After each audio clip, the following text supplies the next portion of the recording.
ESPN welcomes you to the following presentation of the National Football League. 87 degrees outside here in Glendale. High 70s by the end of the game. No rain in sight, yet the roof is closed. In any case, we'll go on with the home team, and Bruce Arians, his Cardinals have the lead. They can stay alone in the loss column in the lead with a win here tonight. Of course, the Rams 3-3, 2-0 in the division. Everybody keeping an eye on the Seahawks. John Harbaugh, it's been a frustrating year. They're used to the playoffs. They're used to being near the top of the division, not 1-5 at the bottom, and battling to try to find a way to tie the Browns and stay within hailing distance. It's been a very difficult start for Steve Smith Sr. and the Ravens in terms of road games. This is their 7th game, first 5 on the road. And in Larry Fitzgerald's house, Arizona will get it first. The Cardinals have won the toss, and Carson Palmer and company elected to receive. Why not with a high-power offense? Put him out there first. Justin Tucker, very good kicker. Only 3 kickoff returns by Ravens opponents all year. David Johnson back deep to receive. Took one back 108 against Chicago earlier this year.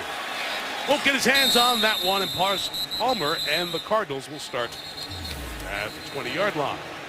There's Carson Palmer, #1 overall pick a dozen years ago.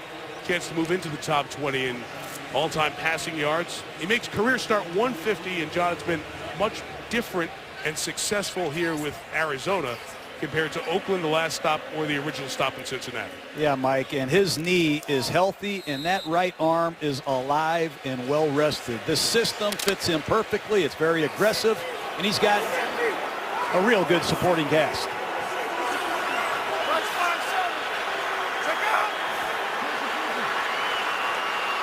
A.Q. Shipley, backup offensive lineman, lines up as a fullback. They don't have a traditional fullback. And paving the way for Chris Johnson.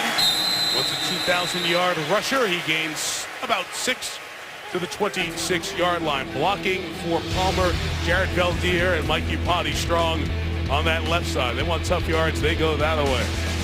No Darren Fells, this tight end, out with a shoulder injury. So Jermaine Gresham, the main tight end. You'll like David Johnson. Does a lot of good things as a running back and a receiver. And John talked about Fitzgerald, John Brown, and Michael Floyd, and how potent his offense has been, especially Fitz. Johnson runs to the right, first down. Easy gain of 10, thrown down by Elvis Dumerville. How about this? Chris Johnson on a power play. Mike Upati, the ex-San Francisco 49er, pulls to his right against this Raven defense. That's uncommon. The one thing Baltimore has done better than anyone over the last 15 years is stop the run, but Arizona is taking it right to him in these first 2 plays. There are major holes in that Ravens secondary, especially at the safety position. First Palmer pass is complete to John Brown. 1 tackle missed.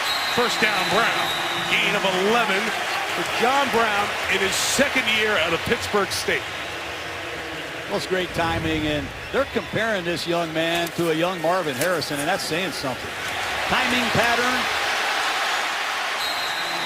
yards after the catch, vertical speed. John Brown, perhaps the best kept secret of that great receiving class that came into this league last year, Mike. Yeah, so many good rookies last year. You saw what Brown did to the Steelers.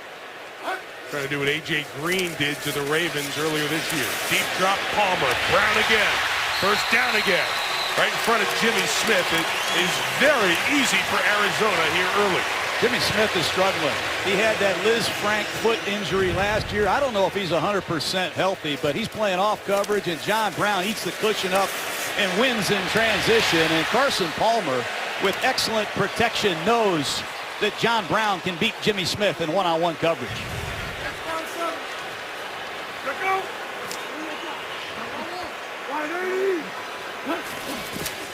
38-yard line. Here comes Chris Johnson trying to cut it back. Good tackle, much needed stop by Darryl Smith, longtime veteran and a good tackler for this Ravens team. Brandon Williams is playing the best of the 3 up front in the 3-4. C.J. Mosley came in at a terrific rookie season. Elvis Dumerville, 3rd in the league in sacks last year, only 2.5 in the first 6 games. Now talk about the secondary. Smith struggling, Ladarius Webb coming back. Will Hill and Brendan Trawick gets the start tonight. Trawick in for Kendrick Lewis, who injured his knee last week against San Francisco. He's essentially their fifth safety if you think of the players they've lost throughout this season. Chris Johnson on the carry to the 23-yard line. We mentioned earlier Chris Johnson, that great 2006-yard season. Back in 2009 with Tennessee, one of 7 times in league history a running back had a 2,000-yard season. Over 1,000 every other year in his career except for last year with the Jets, kind of a lost season. Free agent who ended up signing here after being involved in what was termed a drive-by shooting in Orlando in March. A bullet lodged in his trap. He's lucky to be alive. Past the physical, he's here, and he's run effectively so far. 3rd and 6. Palmer, pass rush, trying to get to him, and a big play by C.J. Mosley. His 3rd sack of the season will make this a long field goal attempt of 54. Well, rookie David Johnson has to pass protect much better than this. C.J. Mosley beats Johnson easily, forces Palmer to push up, and good second effort by Mosley, the second-year man out of Alabama, to force a long field goal. It'll be 55, not 54, for the second-year kicker out of Clemson, Chandler Catanzaro. He has never made one this long in his NFL career. Play clock winding down as you see.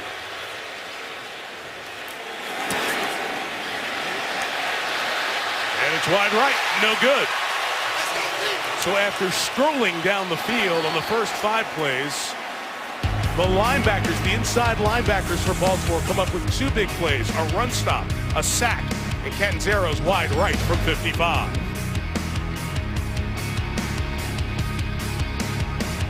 PN's Monday Night Football, brought to you by Miller Lite, back in its original bottle, but not for long. It's Miller time. And NFL Mobile, watch live local and primetime games on your smartphone.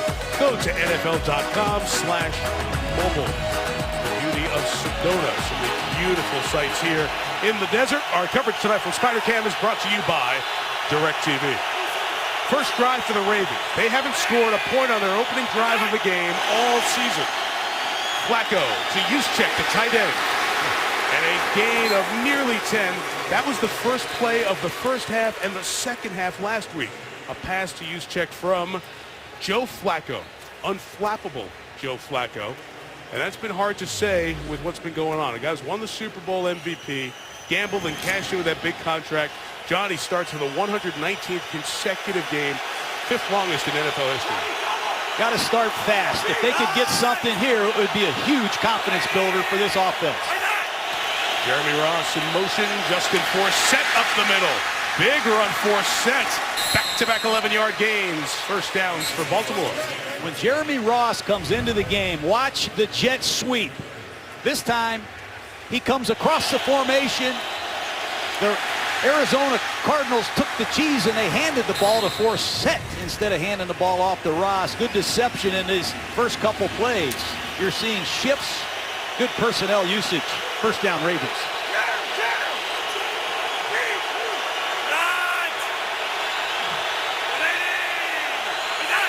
The Arizona 33, Forsett to the left. That time he stopped, gained about a yard or 2. Dayon Buchanan, along with Rodney Gunter on the stop. Trying to block up front. 2 very good guards in Osemele and Marshall Yanu, just got a new contract. Handling the ball, either handed off or thrown by Flacco. He's without one of his young tight ends, and Max Williams. They're very young over there. Steve Smith, Sr., keeps going, says it's his last year. Kamar Aiken, Marlon Brown, those other receivers. Somebody else in the receiving corps has to step up for Baltimore. They haven't had good years. 2nd and 8, Flacco. It is caught by one of those receivers, Kamar Aiken. In his 3rd year out of Central Florida, we have a flag down. And for the first time tonight, we'll hear from 2nd-year NFL referee Ronald Torbert.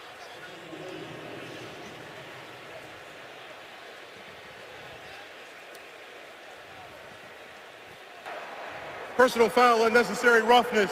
Defense, number 93. Half the distance to the goal from the end of the play. Automatic first down. It's on Calais Campbell and will take Baltimore into the red zone. Ball be placed at the 13-yard line. Calais Campbell, who plays everywhere in this Arizona front, guilty of a big penalty. And this is important for Baltimore, Mike. They have not played with a lead much all year, and it's made this offense one-dimensional. Flacco threw it 53 times last week.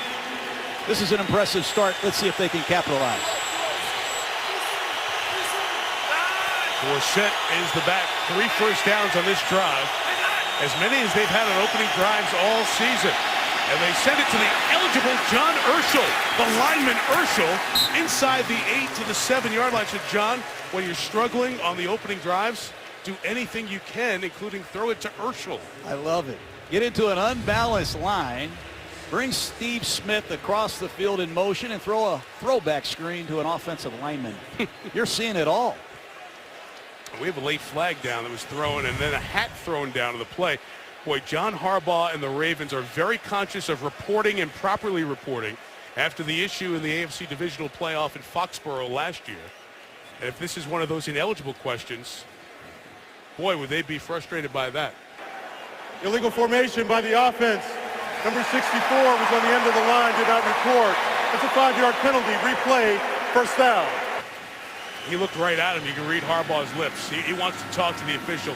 I will say this, if there's any team that's going to be very careful about properly reporting on an odd formation, it's going to be Harbaugh because of what happened and caused a complete stink last year when New England was completely correct in what they did, but they used the max in the rule book to set up the formation.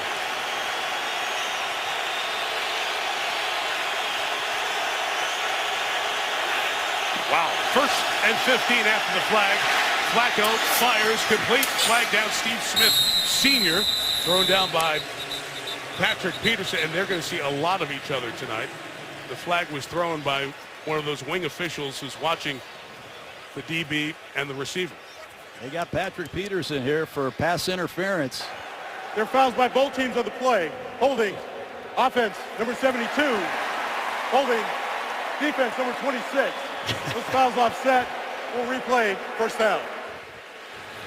This is the matchup of the night. Forget the penalty for a second, Mike. Patrick Peterson is going to find Steve Smith throughout the night and play man-to-man coverage. And this is a battle that you pay full-price tickets to see. Watch Peterson looking for Steve Smith. And believe me, Steve Smith is looking for Peterson, too. The battle both guys very much aware of coming in. And Peterson telling us this week he's not going to let Steve Smith Sr. get under his skin to take the bait of the verbal challenge. So we're back to 1st and 15, and Calais Campbell tracks down Forsett, and it's getting heated here now as Osemele and Buchanan say hello. Take a look at Calais Campbell playing the defensive tackle position. Rare closing ability, and you don't find defensive linemen that are 6'8", 305 pounds with his stamina often. First Pro Bowl last year, well-deserved. He'll be heading back to Honolulu this year if he stays healthy. See how good that Cardinals defense has been. Negative rushing plays. Loss of 1, 2nd and 16. Check down Forsett. Could not get away from Kevin Minter with the tackle. And it will be 3rd down coming against this Arizona Cardinals defense that up front features Campbell playing all over that defensive line. Gunter, promising rookie, who they took in the 4th round. Lamar Woodley tries to bring it off the edge along with Marcus Golden. Dale Buchanan wears 20, plays a linebacker spot, but he's so versatile and mixes in with these other 20s. We've already talked about Peterson, Tyrann Mathieu, the Honey Badgers in the house, and so is Dwight Freeney, who they signed a couple of weeks ago for these situations. And he's in that patented left-handed stance. Let's see what kind of juice he has left. 3rd and 12, the pressure comes. Flacco sacked. Frosty Rucker gets the 2nd of the season for the 10-year veteran from Southern Cal. They've got more depth in this defensive line than they've had in a long time. And Frosty Rucker, the ex-Cincinnati Bengal, has been an outstanding inside presence this year. One-gap penetrator in a running game. He's got pass rush ability, and it sets up a long field goal once again. Great kicker Justin Tucker's already missed 3 this year. His power fades very often. Ball will travel usually from left to right as he kicks it. He bangs that through from 44 for the game's first points. I'm sure John Harbaugh is going to be looking to have a word or two with the referee. 3-0 Baltimore on top, first quarter. Well, as we did go to break, John Harbaugh asked his player Urschel, the offensive lineman who caught the pass, did you report? He said yes. And then he got Ron Torbert to come over. He said he gave you that clear signal that he was reporting. He looked right at the referee, and here it is. Watch Urschel come in and look right at the referee, Ron Torbert, and that's the universal football symbol of 64 is eligible. Now, if there was a formation issue, it would be another thing, but he reported as ineligible and was on the end of the line, and there was no other receiver covering him up on that side. So, well, Urschel is a Rhodes Scholar. He's not going to forget the report, Mike. He just did report. I understand Harbaugh for being upset on that. That's ridiculous. Ravens do score on their first possession for the first time all year. And Tucker not going through the uprights before and does virtually the same thing with that one. Drive 2 for Arizona and Larry Fitzgerald in a moment. A lot of you saw the Panthers last night beat the Eagles. Carolina undefeated, and Andrew Luck and the Colts bring all their troubles to try to get well against a pretty darn good-looking team in Cam Newton and the Panthers. Monday night, 8:15 Eastern from Charlotte. The Panthers joining the Packers, the Broncos, the Bengals, and the Patriots. 5 teams starting this season 6-0, an NFL first. We look forward to Charlotte next Monday night. Carson Palmer drive 2, starting from his own 20. And over the middle, it's complete. Jermaine Gresham, the former Bengal, gains 21 and an Arizona first down. Well, you might as well go after the 5th safety of the Ravens. Brendan Trawick, number 28, forced into duty because of all the injuries. Can't handle Jermaine Gresham. The ex-Pro Bowl tight end, another former Cincinnati Bengal. That looked easy.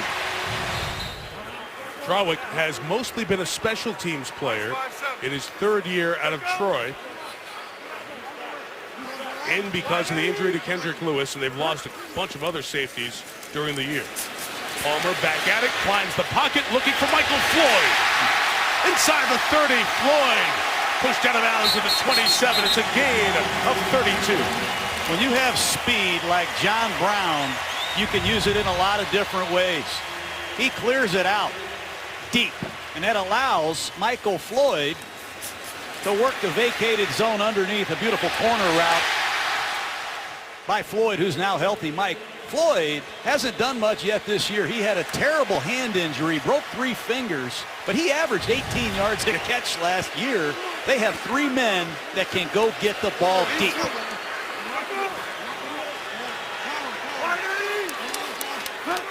The deep passes to start this drive. Trying to set the run with Chris Johnson. Bouncing off a tackle. Johnson picking up blocks. Might go. Will go. Cardinal touchdown. This is something I haven't seen in the desert in a long time. Balance. And a lot of people think that Chris Johnson is an old back. He's 30 years old, Mike. And he's hungry. Watch Chris Johnson off the right side on this stretch play. He shows his strength in the hole. Shedding tacklers. And once he finds his gear, he's gone. But Chris Johnson has found new life in Arizona. And if this offense becomes balanced, they become almost unstoppable, Mike, with these receivers and this quarterback playing the way he is.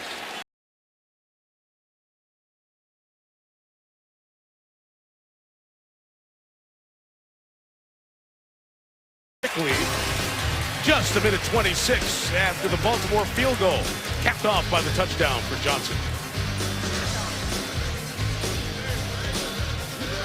Mentioned earlier that Chris Johnson's lucky to be alive. He happened to be checking his cell phone, so was a bit hunched over when at 4 a.m. on a Sunday morning he was in Orlando, a passenger in a car. It was a drive-by shooting. The driver was killed. Johnson saw the bullet go into his shoulder, lodge in his trap. No surgery was required. It's a question if Johnson was going to be able to sign. The Cardinals brought him here, checked him out, passed the physical, and he has come in and gotten off to a good start. Top 5 in the league in rushing entering this week, playing about half the snaps, and just took in his 3rd touchdown for Bruce Arians' team. This mix of veterans and young players throughout this roster. And Johnson has come in and given them a much different look in the running back position. So the Ravens figure out what in the wide world they can do on the back end because they are struggling in the secondary. Catanzaro kicks off to Jeremy Ross. And no return here. Lisa, you spoke to Chris Johnson on Saturday. Yeah, Mike. Well, Chris Johnson still has that bullet in his right shoulder. Doctors told him that it would cause too much damage to take it out, but he's still feeling the effects of that gunshot wound. Right after it happened, he said that he started experiencing throbbing pain in his right hand because of nerve damage. It lasted for about 3 months. He couldn't even move his right hand. Eventually, it started to feel better, he said, but he had to relearn how to grip the football. I asked him if it bothers him now. He said sometimes you'll see him flexing his hand on the sideline. He said that's just to relieve the pressure because sometimes he still has cramping. Mike? Wow. Thanks, Lise. Flacco first down pass. Morrow was chasing him, Josh Morrow, and Flacco just had to get rid of it, and the pass incomplete. Arizona continues to blitz. 2 approaches here with this Cardinal defense. They show pressure and they bluff out of there and don't bring it.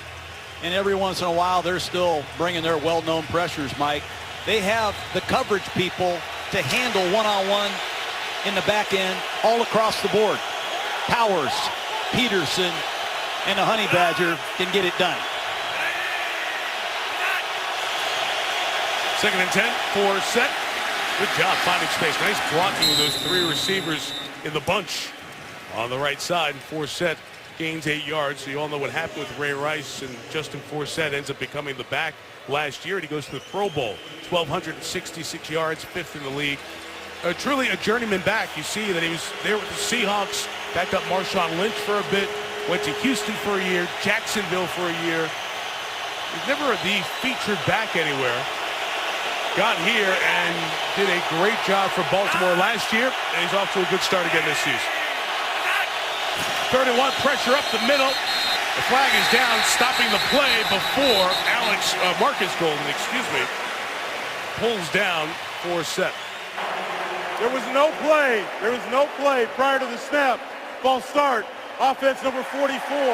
5-yard penalty. Still 3rd down. Timely mistake by the fullback. Juszczyk. And here comes Dwight Freeney again. A couple weeks ago, Freeney was signed to bolster this pass rush. You're going to see Marcus Golden, the rookie from Missouri, on one side, the veteran Freeney on the other. They need to pick up their pressure in these 3rd down situations. In the slot to Flacco's left will be Steve Smith Sr. against Peterson. 3rd and 6. Looking that way, going that way. Smith across the middle. First down to the 45 and a gain of 21. How does he do it? Steve Smith, he's got back problems. I think he has some broken bones in his back, and he's having one of the great starts to his career. Here's a shallow cross against Patrick Peterson. Joe Flacco gives him a ball that he can run with, and Steve Smith picks it up. There's Dwight Freeney on a power rush against Wagner, and Wagner does an excellent job. First down, Baltimore. You got to love Steve Smith. 4 microfractures in his back. You heard on Countdown his conversation with Lisa. He's wearing all quarterback protection. Rib jacket, protect the back. Playoff just in time.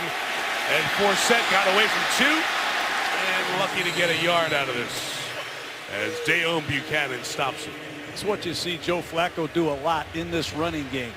There's a lot of check with me's. They'll call a strong side run. They'll kill it with a weak side run. That time he barely got the play off. And in 2nd down and long, here's a veteran Steve Smith. But who else, Mike, in this Raven receiving corps can step up tonight? Joe Flacco needs some more viable targets. C-37, Javorius Buck Allen, rookie out of Southern Cal, 4th round pick. He's the back replacing Forsett. Smith and Peterson go to the left. And Allen up the middle. Got tripped, otherwise could have been a bigger gain. Onto the Cardinals side of the 47-yard line. Third down for Mark Trestman to find a play on his play sheet. Was the Bears head coach the last couple of years. Has had so many stops. And John, he came in and he tried to keep as much of the offensive terminology the same for Joe Flacco, who's on his fourth coordinator in 4 years. Just unfortunate they've had no continuity at the skill positions. Other than Steve Smith, there's a lot of unknowns at tight end and at wide receiver, and it's been tough on Flacco.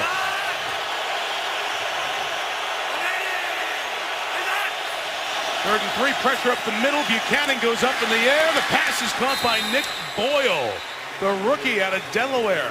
Blue hen to blue hen. First down for the Ravens. Blue hen to blue hen. Watch the blitz. It's going to come right up the middle in Flacco's face. Whew. And he stands in there, throws a beautiful hot throw to the rookie tight end. Joe Flacco will not go quietly. You can say they're 1-5. Things haven't gone well. They've had a lot of West Coast trips, but adversity usually brings out the best in Joe Flacco. One drive for Baltimore, a field goal. Arizona responded with a touchdown. After one, here in Glendale, Cardinals 7, Ravens 3 on Monday Night Football. Back here in Glendale, Arizona leading Baltimore 7-3. Remember the TV show Lost? Yeah. Well, Joe Flacco's lost all of his offensive pieces and 3 different offensive coordinators the last 3 years. Now it's 4 in 4 years with the addition of Mark Trestman. And the people he used to hand it to or throw it to are gone. Bold and Torrey Smith, those two guys are in San Francisco. They were on the opposite sideline last week. Where Jacoby Jones, big plays in the Super Bowl. Pitt is still trying to come back from his hip injury. It's not Oceanic Flight 815, which was the theme for that TV show Lost. But Flacco's left alone on the island. All of his pieces, not one guy to hand it or throw it to, who was with him on that Super Bowl Sunday just under 3 years ago. Including his first-round draft choice, Perryman, the wide receiver they were counting on.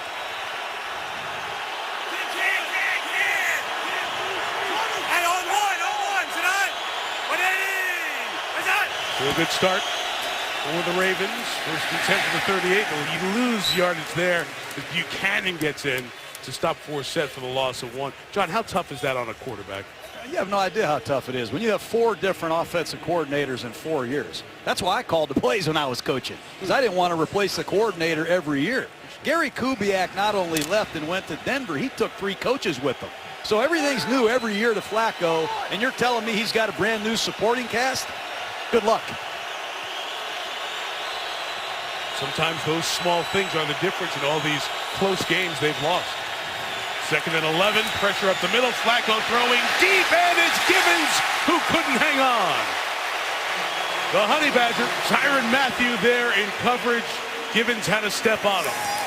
I think Joe missed that throw. Givens was acquired in a trade from the St. Louis Rams because he can run. I'm sorry, he's in the slot, going right down the middle of the defense. Ball's underthrown, and Tyrann Mathieu makes an excellent play.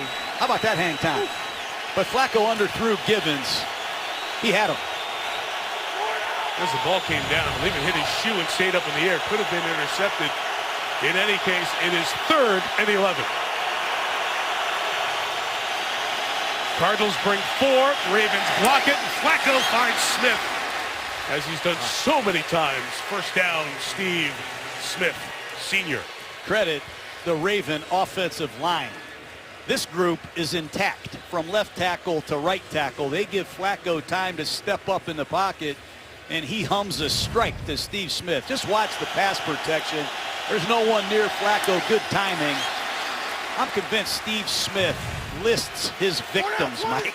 He has a list of all his victims. I think I'm at the top of his list. Sounds like personal experience there. Play 10 of the draw. They'll run Forsett left. Only gain a yard on that one. Calais Campbell combining with Ed Stinson. We have a penalty flag down. Preliminary signal on Baltimore. Holding. Offense number 60. 10-yard penalty. Replay first down. At the left tackle, Eugene Monroe. Well, John, you talked about it. Among the coaches Steve Smith has faced in his career, only Sean Payton, right up there, your pal, is in the same neighborhood. So you're not kidding when you say it. Mike, when he walked into production meeting the other day, I started sweating. I did not ever like to see Steve Smith and Rodney Harrison. Those were the two guys that they really bother me. Still scare you? They're scary. So when Rodney's on Sunday nights, you just kind of turn away? Gotta go. First and 20 after the flag on the tackle, Monroe. Deep drop, Flacco over the head of Juszczyk. And incomplete. Couldn't get that screen set up. You just see the frustration in Flacco's eyes. He misses Givens down the field, and that time he has Juszczyk in the flat on a screen pass. Just not able to connect on all cylinders. It's been sluggish this year for this Raven offense. The officials met briefly for a conference. The play clock was not reset. The Ravens didn't stop what they were doing, so they stay on time for 2nd and 20. Oh, boy. Look out. Honey Badger right there. And he brings down Givens for a big loss. I love this kid. His playing style at this size is unbelievable. He's 5'9", 185 pounds, and he plays with a vicious mentality. That time, it's a safety blitz. And his instincts, Mike, he doesn't overrun plays. He senses plays. He trusts his preparation.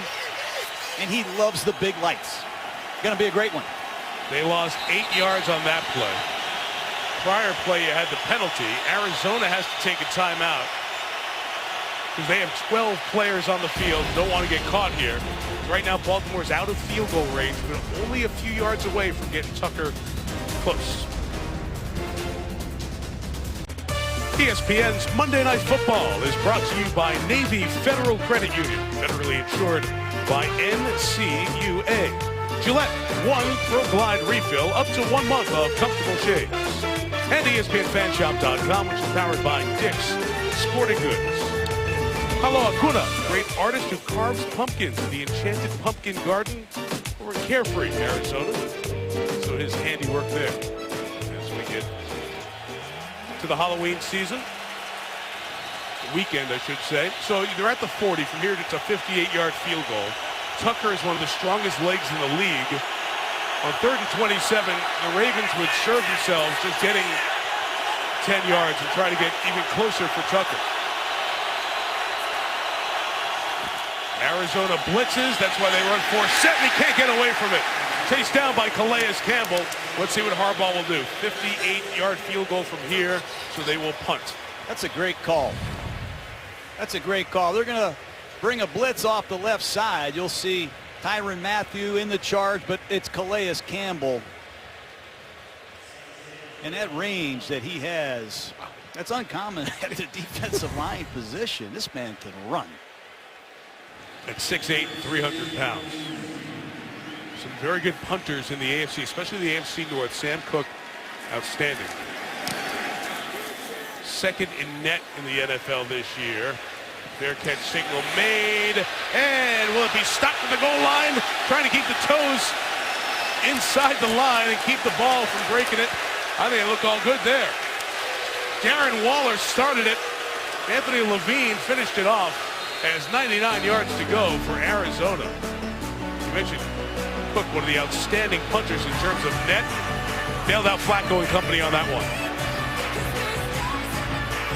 Bruce Arians has thrown the challenge flag. Steve Smith on the right is talking to Darren Waller, who's down there trying to keep the ball in. Again, in college, it's if the ball breaks the plane. Bring in Jerry Austin. In the pros, it's where the feet of the player are. Jerry, what do you see here? From what I see right here, he's about a half inch from the line. Therefore, he's still in the field of play.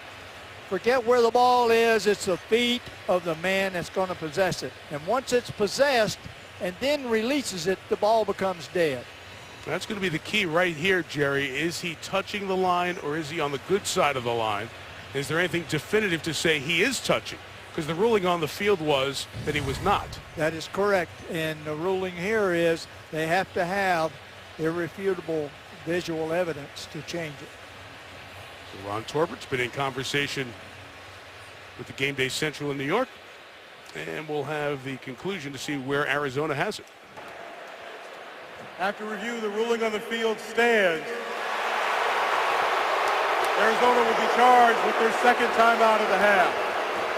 So they have one timeout. They can't earn a third challenge. John, they've got 99 yards to go, but that doesn't stop Arizona from having the full playbook available to them. No, it doesn't. They're well known to go deep here.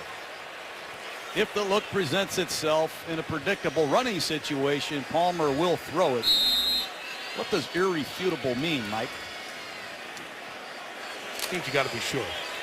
Are you sure? Be sure that you're careful with John Brown at the top of the screen. 14 plays in NFL history have gone for 99 yards. Palmer will just hand it off. Won't go for the deep shot here. Chris Johnson for one. And the Ravens stop him there. Well, you talked about the deep shots and the penchant to go yard, if you will. 21-plus yards down the field. 11 times he challenged the Steelers. That's a career high for Carson Palmer. And then when you try to set it up this week, John, this is a weakness for the Ravens defense. And it really handicaps defensive coordinator Dean Pease because he wants to get help for his secondary men, but when he does that, they're vulnerable against the run. Let's see what happens. Rookie David Johnson is the back now. Palmer throwing Fitzgerald. There's space to operate, and then some. Larry Fitzgerald will be marked out at the 16. A 13-yard first down game. It's a beautiful slot combination. Two receivers together. John Brown, once again, the deep element, and it's Larry Fitzgerald, who is having an unbelievable season. Blocking, receiving. He's the emotional leader of the Cardinals.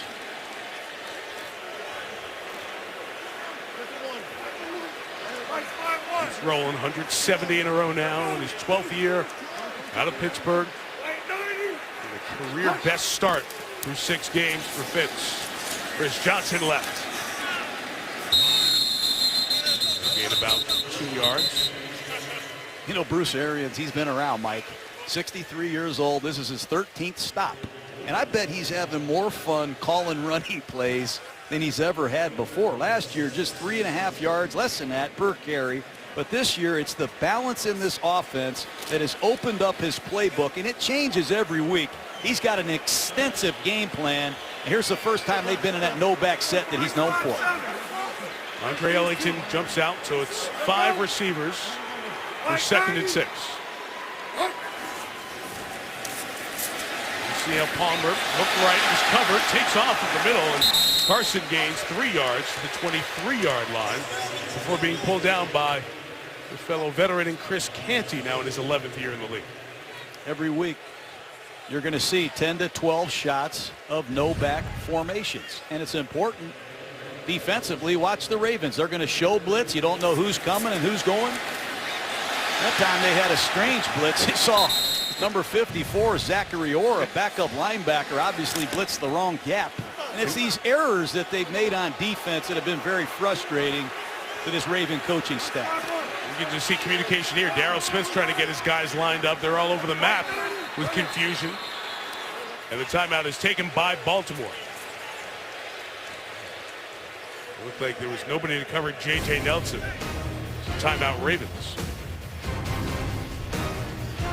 Comes down, time to shine the Monday night lights on a terrific team in the area. Jim Rattay is the coach. The school is Cesar Chavez High School, located in Laveen, just south of Phoenix. 7 state titles. Coach Rattay over 300 wins. This team's 8-1 this year. They got a chance to go visit the Cardinals yesterday as they went through their final walkthrough, talked to the likes of Carson Palmer, Tyrann Mathieu, Calais Campbell, and others. They play in Division III, the Arizona Interscholastic Association. Won 8 in a row, 4 shutouts. Trying to make another run at a title. Chance to take a selfie with BA and the rest of the Cards. We salute Cesar Chavez High School in the Phoenix area here tonight. 3rd and 3, 5 in the pattern for Palmer, who goes for the tight end Gresham. Can't hang on. Big hit coming across by Will Hill. And the safety play of the Ravens brings up 4th down. I love that. Will Hill says, you want to throw the vertical passing game against us? Go ahead. What a beautiful range play by Will Hill. He times it perfectly. And that's legal. In the strike zone there, below the helmet. Jeremy Ross back for the punt. Kicked away by Drew Butler. Pick is 52, and a fair caught at the 25 by Ross. And a flag comes down. Right at the end of the kick on the far side.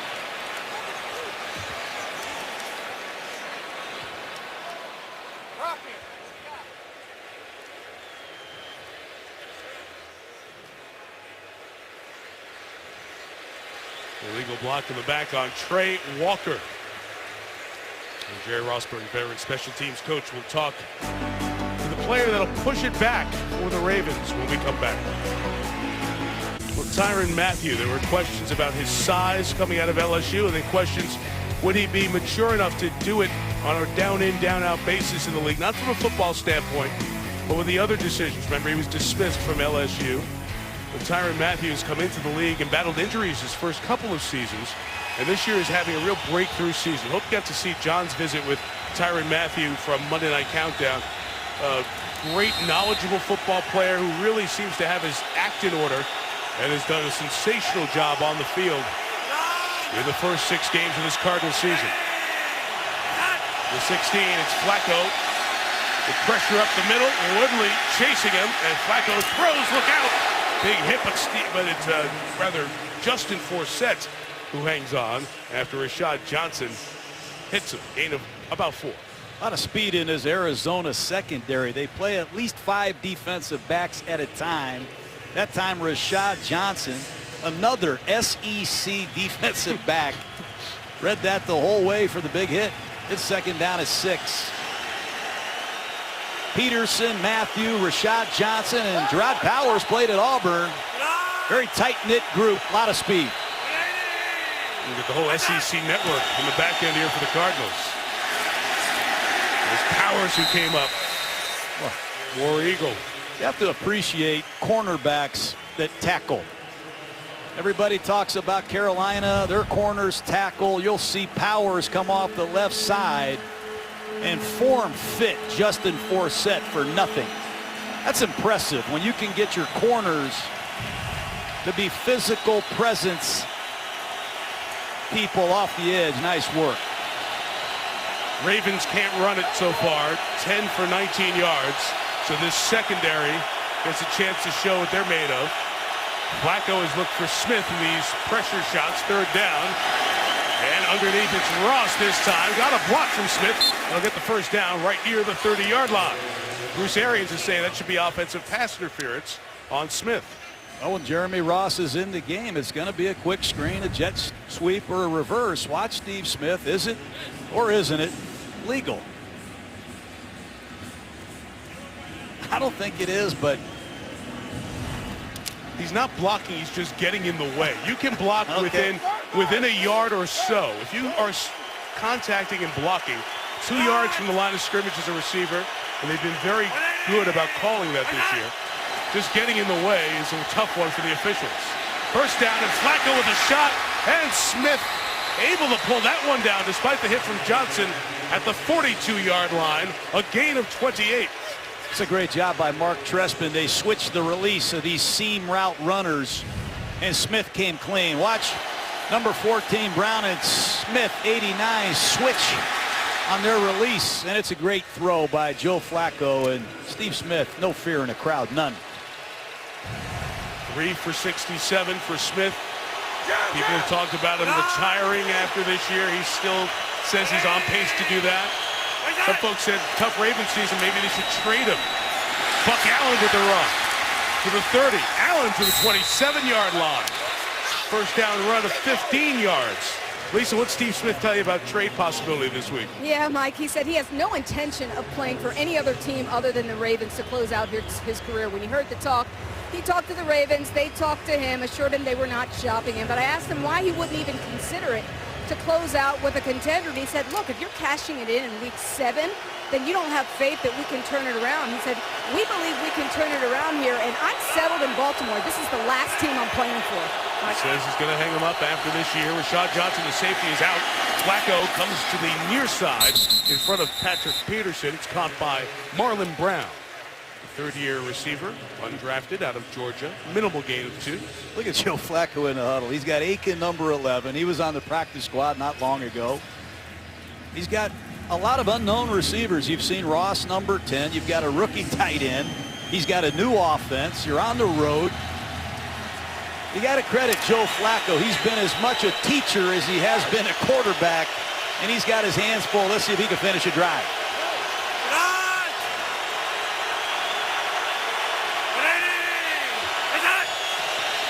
Buck Allen in the back. He'll take the screen on 2nd and 7.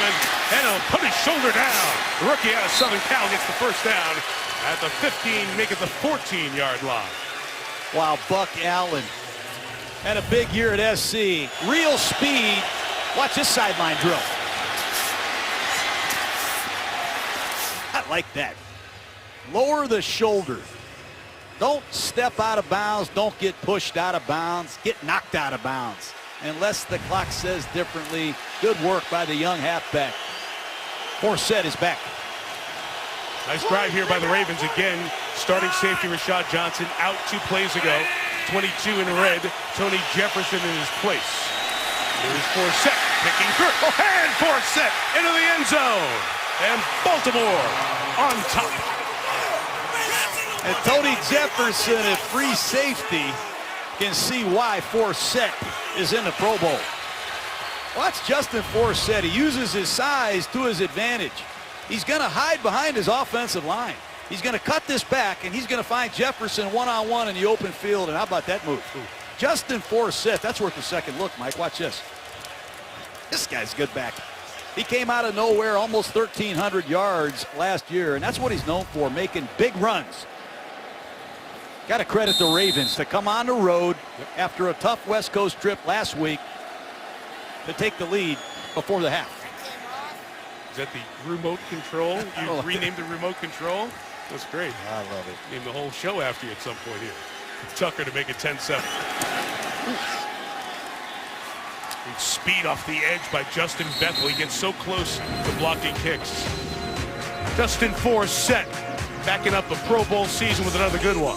In the end zone to put Baltimore on top by 3.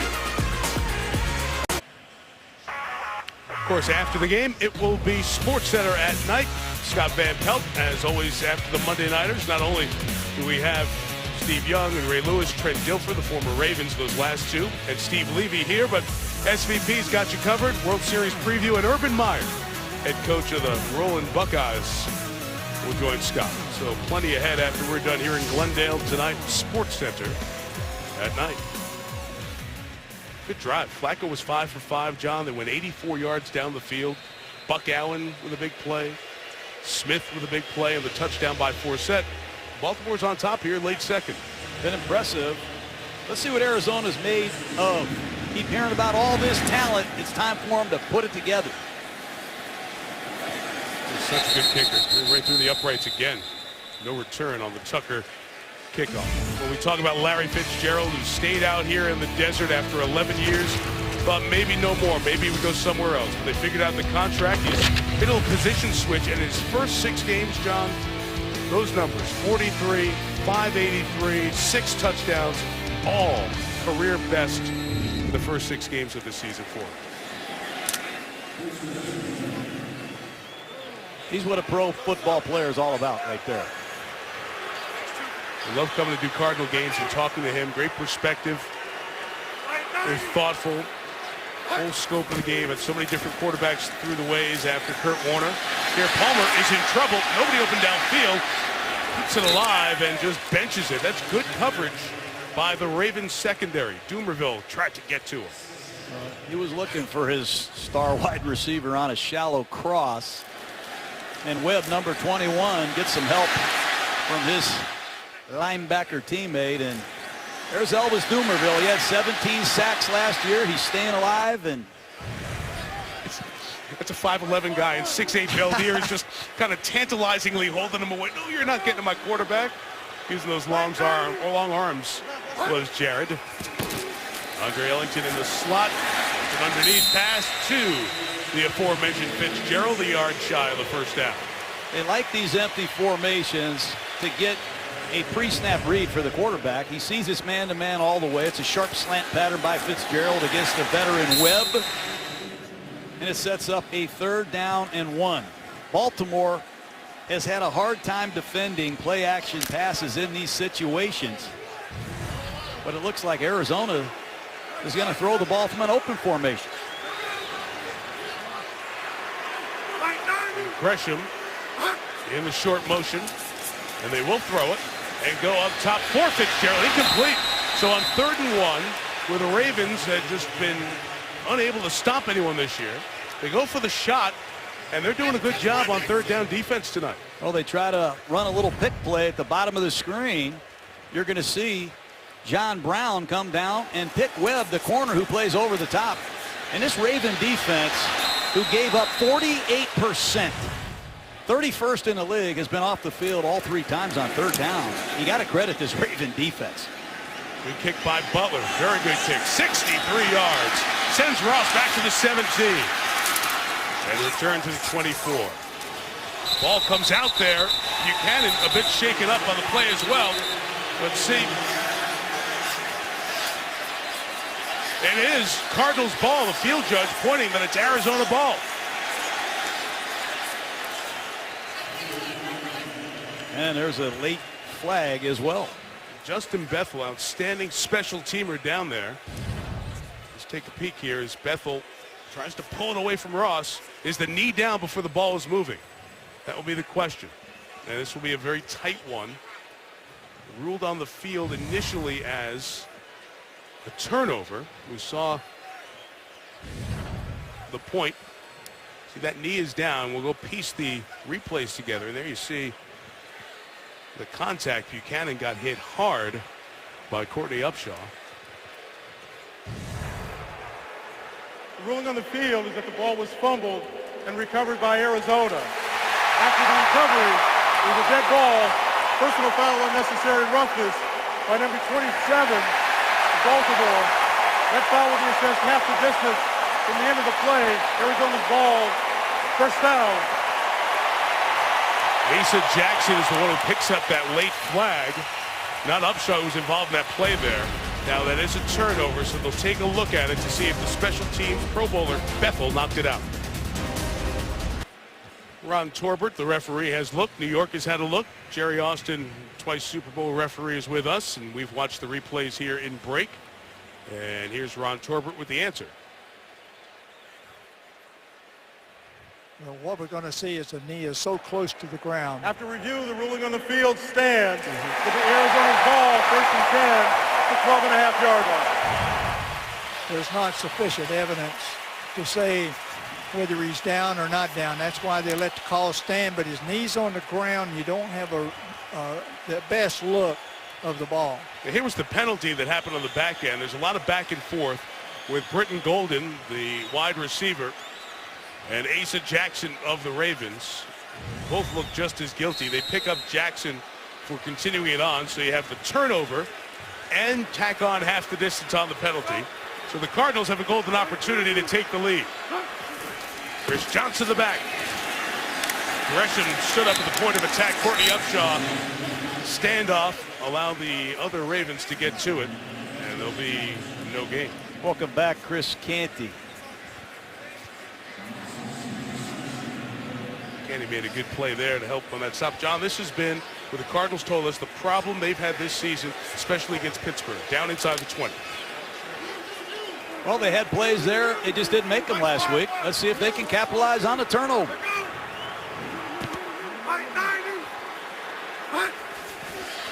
Second and 12. Palmer for Fitzgerald, and that's broken up by Webb, and a flag comes in. I thought Webb played this perfectly. And the one area on defense the Ravens have been excellent at is their red zone defense. It's a sharp post pattern. Fitzgerald widens out of his stance, breaks sharply back to the post. I think that's a great play by Webb. Interference, defense, the hook and turn. Automatic 1st down. It's the hook and turn, so the arm we don't see there is what they called. And at least he was specific with the call so you can get a look at it. They call not the left arm or the contact, but the right arm hooking and turning. And we'll see if that was worthy of a flag or not. In any case, it's 1st and goal for Arizona at the 3.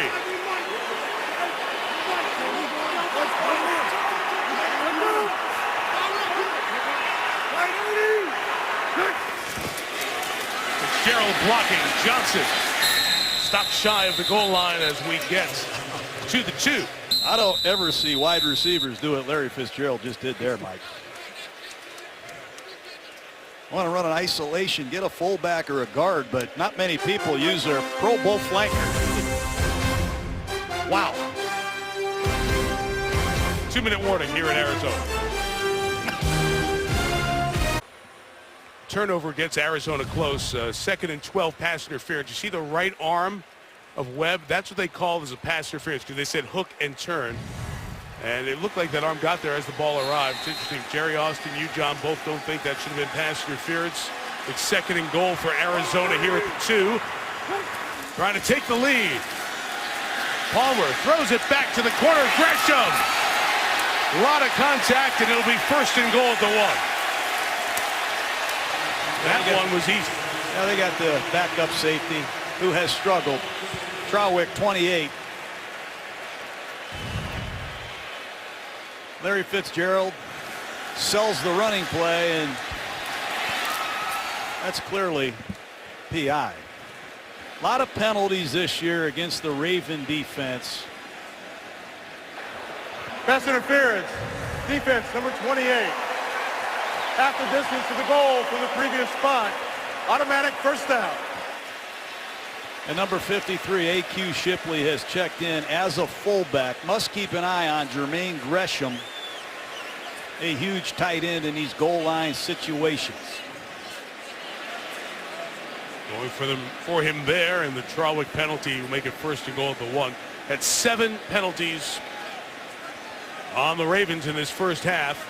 Arizona assessed just 1.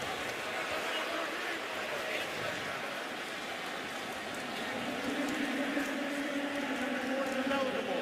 53 and 79 are eligible. Bradley Sowell along with A.Q. Shipley, the former Raven.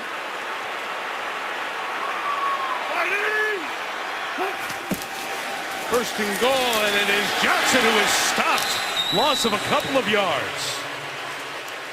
Boy, C.J. Mosley, if you want to play between the tackles, you're going to have a hard time running the ball against Baltimore with this front and this young linebacker. Watch number 57. He reads his power play all the way. He runs through and stuffs it. He took on a pulling guard and made the tackle. That's as good a play as you'll see a linebacker make ever. Nice work by Mosley. 2nd and 3. 17th overall pick, Alabama. He come in and be the guy to replace what Ray Lewis brought. Well, nobody can do that.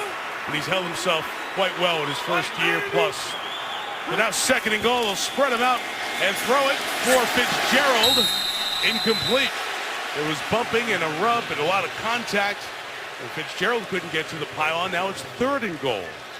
That's the 2nd time they've tried to work a slot combination with a brush off, and you see Webb fight through the traffic. You got to let these guys play a little bit. 3rd down and goal, and the red zone struggles of this Cardinal offense continue. Here they come in a no back set inside the 5. David Johnson, the running back, the rookie running back. He's in the slot at the top of the screen. Palmer on the smack. Michael Floyd into the end zone. Arizona takes the lead. And we have a flag down in the end zone. Carson Palmer with the late signal. There is no foul on the play. The result of the play is a touchdown. He saw the coverage right before the. He'll signal to his left. Floyd and the rookie Johnson see it all the way.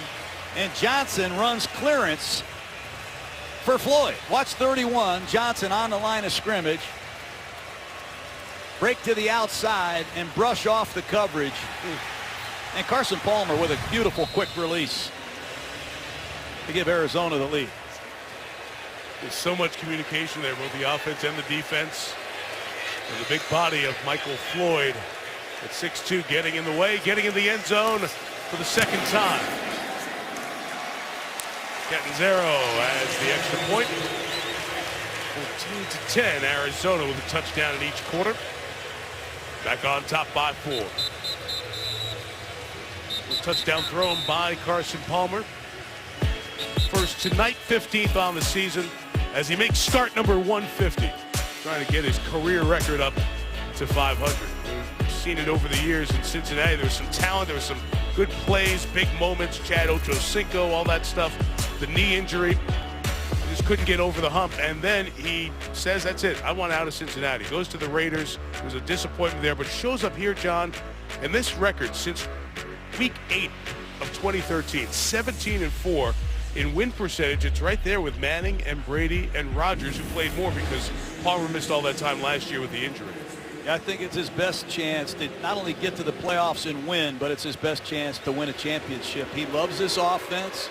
It's his 3rd year in the system. He understands it. He's got an excellent supporting cast, and they have experience playing together. There's a lot of continuity on this Arizona offense, and it could pay huge dividends down the stretch. No return on this kickoff. When you watched Palmer as we were getting ready for this game, I thought you made an interesting point. Here's a guy coming off an ACL injury, but he's mobile. His arm looks live. He looks like a young quarterback, not a guy towards the end of his career. No, he had his knee surgically repaired. I asked him if they installed a jugs machine in his right shoulder.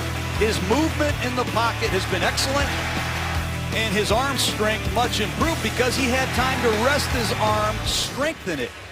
With all the time that he had working on the knee, it's as good as Palmer's played in a while. Let's see if their defense can finish the half. Baltimore 2 timeouts, a minute 1 on the clock. They get the ball to start the second half. And they go to Crockett Gilmore, their tight end, dragging Buchanan, who set him up for a hit to come off the line from Frosty Rucker. Gain of 8. This is an area Baltimore has really struggled, the 2-minute drill. Struggled at the end of games, the 49er game, the Bengal game, the Bronco game. I didn't like their 2-minute offense at the end of the half either. They haven't scored a lot of points in this 2-minute drill, and that's uncommon for Flacco. Timeout taken here. There'll be 1 more to go for the Ravens. They try to decide if they're going to hop into a little quicker 2-minute pace. Well, Toyota halftime coming up. Boomer's final drive is ahead. Chris Berman, his thoughts on those undefeated teams, their impressive performances yesterday. Adam and Mort have plenty of news. A coordinator change coming in Detroit. And Jalen Rose will join us from our studio in Los Angeles as we get set for the opening of the NBA season.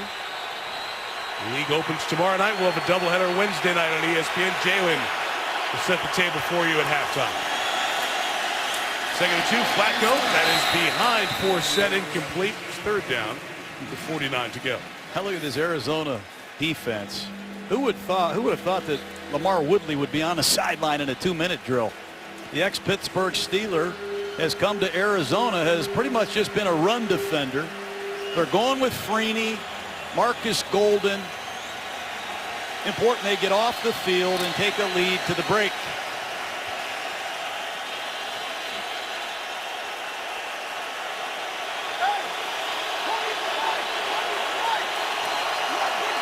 It's like all-out blitz. 3rd and 2, Flacco with Freeney chasing. It's caught, but Forsett stays alive and gets pulled down by Tyrann Mathieu. With 40 seconds left, we'll see if Arizona takes the timeout and forces the punt here from Baltimore. That's what Arizona does a great job. It looks like it's going to be an all-out blitz, and right before the snap of the ball, they don't bring 6. They bring 4, and they play a zone coverage. They fool Joe Flacco and the Ravens. And here he is, Mike. Patrick Peterson, extremely dangerous. I'll be surprised if Baltimore even gives him a chance. They have to snap it with 2 on the game clock. And Cook is very good at placing the ball. He will try not to kick it right down the middle and sends Peterson towards the sideline. It hits a Cardinal. Time's going to expire, so even if the Ravens were covered, they would not have had a chance to do anything with it. Mistake there on that knuckling kick by Cook. Each team scored a touchdown there in the second. The Cardinals lead by 4. Baltimore gets the ball to start the third quarter. And here's Chris with the Toyota halftime. Carson Palmer against Joe Flacco. Used to see that in the AFC North. They renew acquaintances on this Monday night in Arizona. Chris Johnson with a touchdown and 49 first half yards. Justin Forsett, 33 yards and a touch. Ravens were leading until right before the break. They kept knocking on the door down there. Michael Floyd punched it in. Arizona by 4. John Gruden, Mike Tirico. We'll hear from Lisa Salters in a second. Let's look at these numbers here, John. The 7 penalties, the points off turnover, kind of flips the game. It's why Baltimore is not leading. The Ravens had chances and got in their own way a couple of times. Story of their season, story of their first half. Can't win these tight games when you commit penalties. Here's a illegal substitution. They call it on John Herschel. I thought it was a terrible call, but it stopped the drive. Then the fumble by Jeremy Ross set up Arizona for a score.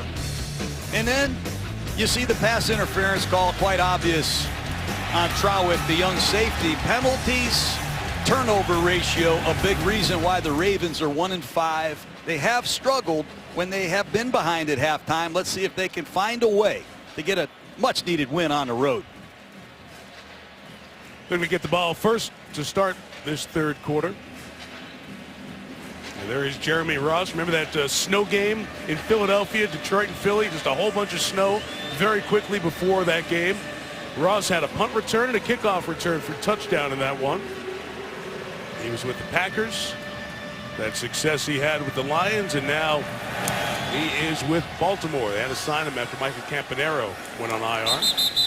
Touchback, and Lisa, what's going on with John Harbaugh at the break? Well, Mike, coming into this game, it was the Ravens defense, particularly the secondary, that was a cause for concern. John Harbaugh just told me that he's pleased with the way the defense is playing. He said they're getting good pressure on Carson Palmer. He said our DBs are doing a good job as well. That turnover didn't help, he said, but that wasn't the defense's fault. And on offense, Harbaugh said it's been tough handling Arizona's pressure, but so far we're doing it. He said the key is when they bring pressure, we've got to make them pay. Thank you, Lise. 4 drives, a field goal, a touchdown, and a couple of punts. First play, Flacco, the use check. You know what? You throw to him the first play of the first half and the second half last week, and you throw to him the first play of this game, you're going to kind of watch him the first play of this half. Get that figured you got out. to be careful, Mike, when Dayon Buchanan, this young inside linebacker, number 20, is going to come from inside out with 32. Tyrann Mathieu, they were right with you, Mike. They read the scouting report. Watch a fullback in a flat. They were in a contest to see who could get there first. Loss of a yard. And on 2nd and 11, Forsett's got nowhere to go. Frosty Rucker, that 10-year vet, John, his hold-off of Wagner there allowed the linebackers to come and make the tackle. I don't know what Buchanan is. He was drafted as a safety in the first round, but all he plays is linebacker. There should be an investigation. He should be wearing number 50 because he hasn't played a single snap of safety yet. This young man is an inside linebacker and the leading tackler of this Cardinal defense. They got to put him in a linebacker number soon. No more investigations. Marlon Brown is the motion man. 3rd and 10. Flacco down. Freeney. Dwight Freeney back in the sack column. Guess what move he used? He sets you up with the speed rush. He gets Monroe working up the field, and watch him on the spin move. Good night. General Manager Steve Keim deserves a lot of credit. He brought in 5 veteran Pro Bowl players: Chris Johnson, Freeney, Gresham. You've seen them all pay huge dividends already tonight. The top 25 sack men of all time since they've been counting individual sacks is Dwight Freeney. Cook with the punt. Again, a lot of different looks. This one down the middle, and Peterson's got it at the 40 with a head of Steve Peterson. Great tackle. Return of 11. Anthony Levine Sr. Excellent special teams play. Net of 40 on that one. 112.5 sacks, most of them with the Colts. Here's one as a card. ESPN's Monday Night Football, brought to you by GMC. We are professional grade. NFLshop.com. Find the largest selection of NFL products at the official store of the NFL. And Dunkin' Donuts, check out this week's excessive celebration at ddfieldpass.com. Spider Camp coverage tonight brought to you by DirecTV. Say hi, John. Wacky's here, Jerry's here, Marty Aronoff, MVP, Hall of Fame stat man, Tony Granieri over there. Nice spot. Good to have the whole team on hand here. University of Phoenix Stadium in Glendale. Great field position to start the third for Carson Palmer and the Cardinals. On the Ravens side of the 49, Chris Johnson. Cut it up, got 5, can't do the tackle. This running game, much improved. You see it in the first half. Look at A.Q. Shipley set the edge. Wow. Chris Johnson takes advantage of that. Then they run a stretch play to the right. You see the zone blocking. And if you get Chris Johnson to the second level, he has the physicality to get through the second level. Beautiful open field running. 2nd and 5, great field position. See the rush yards, 57. Ravens give up 94 a game. It's top 10 in the league. Arizona, a good first half. Palmer pressured, may have had his arm hit as that pass was incomplete. Good pass rush by Elvis Dumervil to get in there. Well, they wanted to go to Michael Floyd one-on-one against Sharice Wright. But it's a pass rush. You saw Freeney on the previous possession. That time Elvis Dumervil saves the day because Palmer wanted Floyd against Sharice Wright, who just got to Baltimore. Sharice Wright was cut by San Francisco, played against the 49ers, beaten for a couple of touchdowns. Jermaine Gresham got hit in the head on that play, so he's come out. David Johnson in at running back on 3rd and 5, and the Ravens bring heat. Palmer up top for Brown. What a grab at the 10. What a grab, what a throw. He threw this ball before Brown was 20 yards down the field. What anticipation by Palmer, and John Brown finds the ball in flight and protects it on impact. Great play. You know, Tom Moore, the ex-offensive coordinator of the Indianapolis Colts, is here. He had Marvin Harrison. So did Bruce Arians, and they compare young John Brown to a young Marvin Harrison, and that's saying something coming from these kind of coaches. Tom's 37th year in the NFL. He's seen a lot and coached a lot of greats too. David Johnson the back. He's got it. Chris Canty. It's 3rd time we've called Canty here out of the gate in this second half. You know, Canty's missing a lot of his friends. McPhee left for Chicago. Suggs is on IR. Haloti Ngata in Detroit. And Chris Canty, number 99, has missed a few games. It's great to see him back. You see the hand usage. He too has tremendous size for an inside player. Played well for a long time. Yeah, good in all those places. 4 years in Dallas, 4 with the Giants, 3rd here in the Raven purple.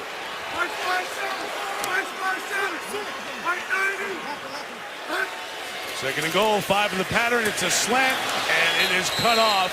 Brown could not get to his landmark. Jimmy Smith kept him from the spot. You know, when you see a no-back operation, blitz it. They have no back, so blitz everybody, and they'll be one short in pass protection. You'll see the rookie from Kentucky unblocked. Palmer has to get to his hot receiver before Zadarius Smith could get there, and that's great work by Dean Peace, the defensive coordinator of the Ravens. He continues to mix it up the best he can with a lot of new players.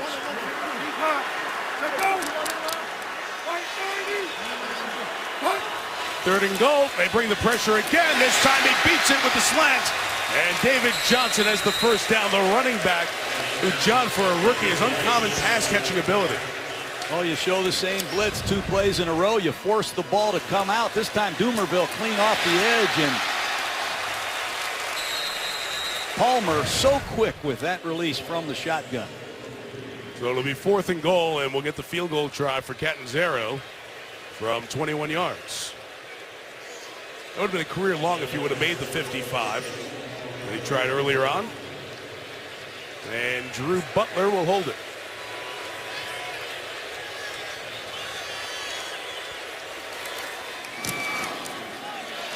Well, good from 21, and Arizona extends the lead to 7. So taking advantage of the good field position to start this quarter.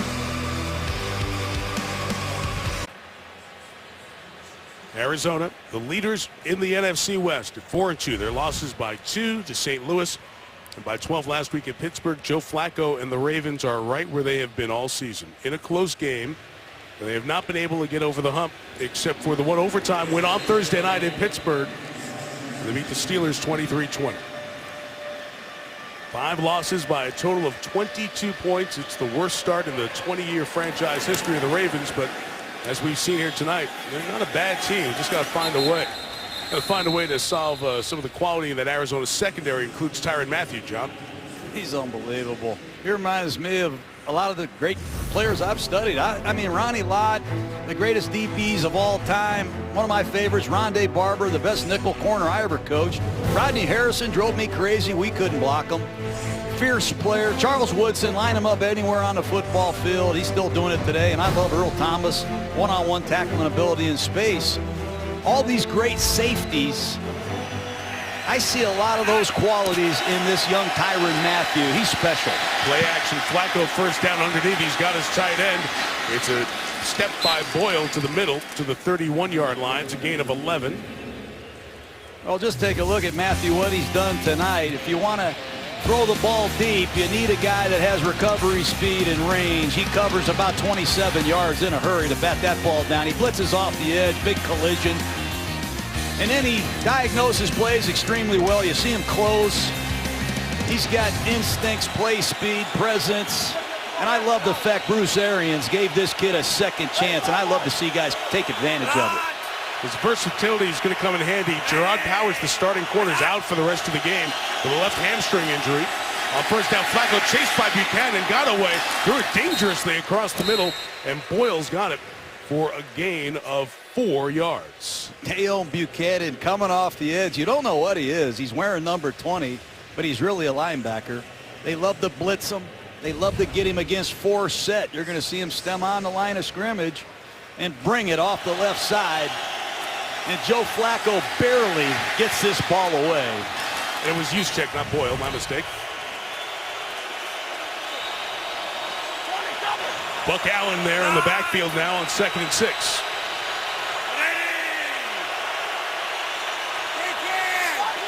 Arizona sent to safety deep. Flacco adjusted for the moment and gives to Allen to get it to the 39-yard line. Is that what you were talking about with Flacco's command at the line of scrimmage? That's great, Mike. He saw the blitz coming to his left. This is a dead play if he runs the ball to his left. So he yells the words out, hey, kill it, kill it, kill it. We're going from a running play to the left to a running play to the right. It's not a big game, but it's a positive play. It would have been a train wreck had he stayed with the run into the blitz. 3rd down and 2. Where is Steve Smith?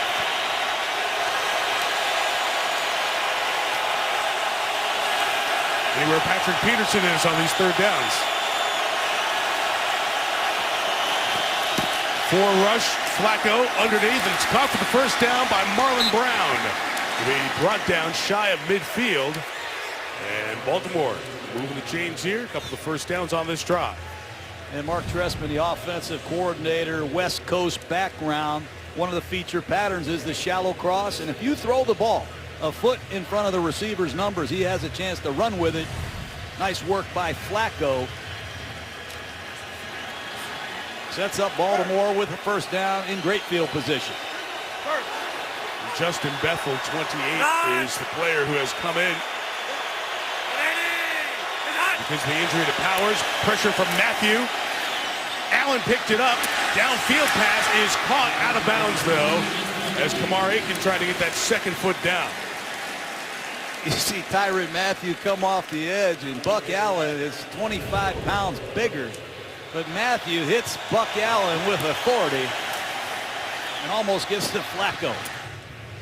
And there's Aiken. And Justin Bethel clearly out of bounds.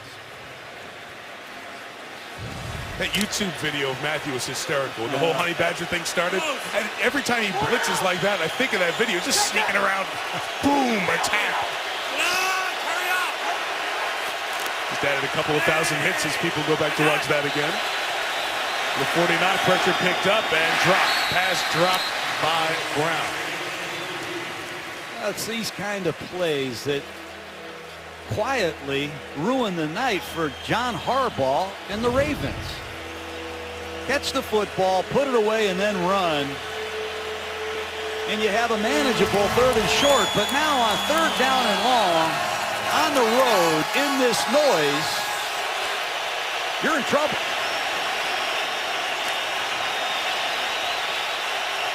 Here's where the depth of this defensive line needs to show up for Arizona. They should be fresh. And there's 7 defensive backs out there. Play clock running down, play off. Here comes the pressure. Flacco fires. Back shoulder for Smith. Coverage Peterson. He wanted a flag the other way. It is 4th down, and the Ravens, after 2 first downs, will kick it away. Patrick Peterson wins that one. He's 16 pounds lighter than he was last year, Mike. We saw that when he walked in our meeting yesterday. He looks a lot better physically. He's more confident, and he has prepared himself behind the scenes, I think, a lot better this year. Low snap, well scooped by Cook. Kicks the tumbler down. Peterson caught at the 5. Trying to run away from Juszczyk. Got a block, but gets to the sideline. It's well covered by the Ravens. And Arizona will take over at the 13 and start 150 for Carson Palmer. Trying to get the Arizona Cardinals to 5-2. John mentioned it before. Bruce Arians, twice the coach of the year in the NFL, 63 years old. He's had a great opportunity to mentor Peyton Manning when he came in the league as a quarterback coach. The great relationship they had, Ben Roethlisberger and Bruce Arians. Then getting Andrew Luck at the start of his career in Indianapolis. Now he gets here, and they acquired Carson Palmer. It was really interesting talking to both of them, especially Palmer, about the relationship. And Carson was very detailed about how detailed Bruce Arians is. He's always on you. None of the small things get by him, whether it's your eyes in a walkthrough, where your feet were, where those other receivers are. Bruce likes to keep everybody on edge, and it starts with the quarterbacks, and he's mentored some good ones along the way. Yeah, he's had some good ones, and I love the fact that he's calling the plays. It's a big reason why they've had some continuity here. This drive starts at the 13. It's Chris Johnson to the right. Gresham back in. Tries to block for him. He gets a couple of yards. Bruce Arians, when you call the plays, it's a great responsibility, certainly, but when you flip it to Joe Flacco, he's had a different offensive coordinator for 4 years, and the 3 guys that have left have become head coaches. And that's what happens. You have to start from scratch to a degree, and it is a hard thing to do. So he's starting the relationship with Trestman on the other side. Palmer and Arians have been doing this now for 3 seasons. And there's a comfort, certainly, with the knowledge of the system, but there's the edge that is always kept on that quarterback. And Carson says he likes it. He thrives on that hard coaching he gets from Arians. Johnson to the right. And Canty again having a big game. I'm surprised that Arizona continues to test the strength of the Ravens defense. They had success with that play in the first half, the power play. That time Chris Canty was waiting for it. And on 3rd down and 7, do the Ravens have enough pass rush? They have been depleted so bad with the departures of McPhee, the loss of Suggs. Do these young Ravens have what it takes to make some critical 4th quarter and late game stops? Dumerville misses his Robin on the other side. They're the 1-2 combo, he and Suggs off of each edge. Just not the same thus far this year, but he might get there here. Not in time, and Gresham makes him pay. At the 29-yard line, 1st down, Jermaine Gresham in front of the linebacker, Darrell Smith. Well, Darrell Smith in one-on-one coverage with Gresham on an outside breaking route, but watch Dumerville come off the right side and hit Carson Palmer. Dumerville looks healthy. He came out of the Cleveland game with an injury, has struggled physically, but he looks like an old self right now. Sure does. Slowed by that groin injury. From the 30, Chris Johnson comes to the left.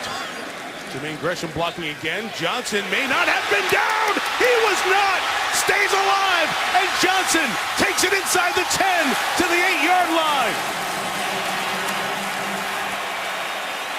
Boy, when it rains, it pours if you're Baltimore. And Arizona's trying to jump the ball and go quick. John Harbaugh wants to take out a flag and challenge.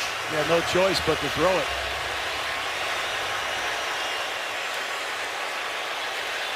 body part down. He is lying on Williams there. Rolls over Williams. Gets back up. Harbaugh was saying he had stopped. He was stopped on the play. No challenge. It continues on. Johnson gains 62 on that carry. And here he gains about 1.5 yards. And you can see the Cardinals offense is exhausted as they had to run all the way down the field.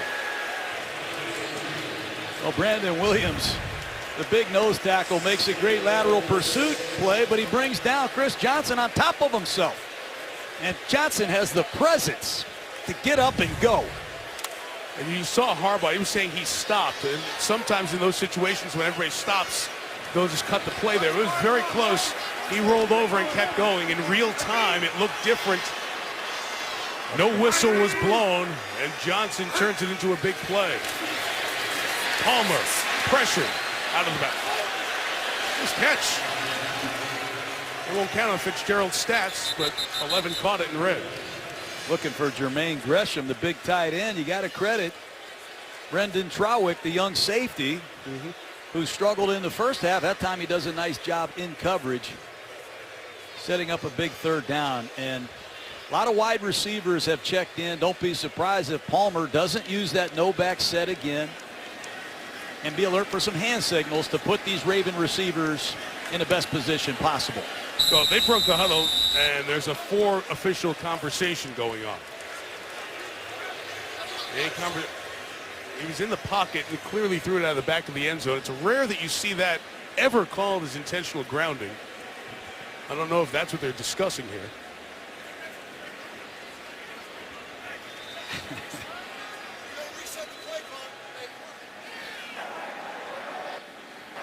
There is no foul for intentional grounding. It's an incomplete pass, second down. Please reset the play clock to 25 seconds, please. Well, Should it be third down? It should be third down, right? Because there was the running play after the Chris Johnson run. Then it's second down, the incomplete pass. It's third down. The down marker says third down. It was just the incorrect announcement. 54, Well, they blitzed this no back set the last 2 times, and here they come again.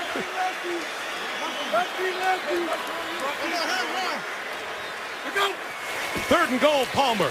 Slant again. That's caught and ruled down by contact on the grab by Brown.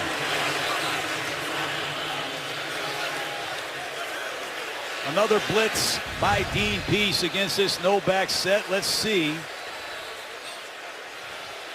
if Brown is down. He's inside the 1. He's playing forward, gets inside the 1. It would still be 4th and goal. Is there contact from Trowick underneath there? Or Sharice Wright, I should say, at any point. It's hard to tell there. As he crawls forward, the ball never crossed the plane. Then he's contacted by a defender. So it would be 4th and goal anywhere. Catanzaro kicks the field goal, and it's 20-10. It's the second straight 21-yard field goal.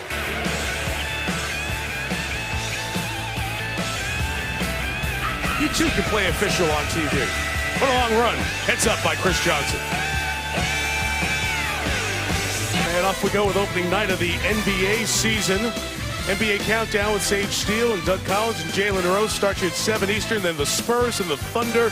Huge city for Oklahoma. Oh, season for Oklahoma City, I should say. And then the Lakers will get Kobe Bryant back in all likelihood. It's a battle of the first and the second overall pick in the draft where the Timberwolves meet the Lakers. And, of course, Minnesota and Kevin Garnett and their players will be playing with a heavy heart with the passing of Flip Saunders at age 60. Cancer. Found out that news. It's gutting news yesterday. Wonderful person to cover and good friend to many of us. Our thoughts with the Saunders family and all the folks at the Timberwolves, and we will watch that team try to go out and play a basketball game Wednesday night. We'll have it for you from LA. No return, as all the kickoffs have been tonight. Baltimore will take over at the 20 when we come back. The big guy's always in charge. Jerry Austin, twice Super Bowl referee. Let's go back to that run by Chris Johnson. We'll watch it real speed. Tell us what you see from an official's eyes. Okay, the official on the bottom, you see he starts to come in, but he rolls over. Just for a split second, it looked like he stopped, but he's still making an effort to go forward. Therefore, you can't say forward progress is truly stopped, and they officiated it like it should be. See him rolling over. He's still moving, trying to get forward. And he goes Shouldn't he have raised his arm, though, Jerry? He looked like he gave up on the play. I don't think so. All right, there you go. Sounds like you guys have had that conversation before. Thank you, gentlemen. Thank you, Jerry. From the 24 set, runs to the right. He'll gain 3 yards on that play to the 23-yard line. You know, when you're on the backside of these zone stretched running plays, the offensive line tries to cut you. They try to chop your legs. And Calais Campbell refuses to go down ever. He has been a force on the backside all night long. Campbell is the kind of player that can line head up on you. He can beat you 3 ways. Inside, outside, or he'll run right over you. Steve Smith has seen Peterson come with him all night. He continues over to the left from the 23. Here's Flacco on the cross. It's Smith, and he will get right to the first down line at the 30-yard line. Check that mark. Make sure he's got it. He does. First down. Steve Smith, another shallow cross. Coming in motion. They're trying to get Peterson off of him by using this motion. They have linebackers trying to bang him as he comes from underneath. And just a great competitor, Steve Smith, done it for 15 years.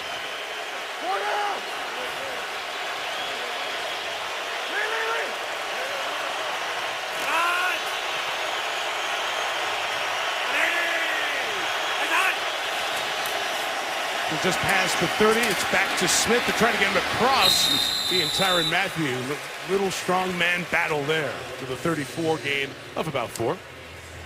If they had a 5'10" and under league, you're looking at 2 of the very best. Steve Smith in motion, going to run into the flat, and there's the Honey Badger waiting on him. He almost gets this ball out of there. Steve Smith tonight, 78 yards, moves him up to 11. Closing in on Chris Carter in the top 10 all-time in NFL history in receiving yards. He's passed Ellard and gone past Andre Johnson as they have a back and forth as both remain active. He gets a break.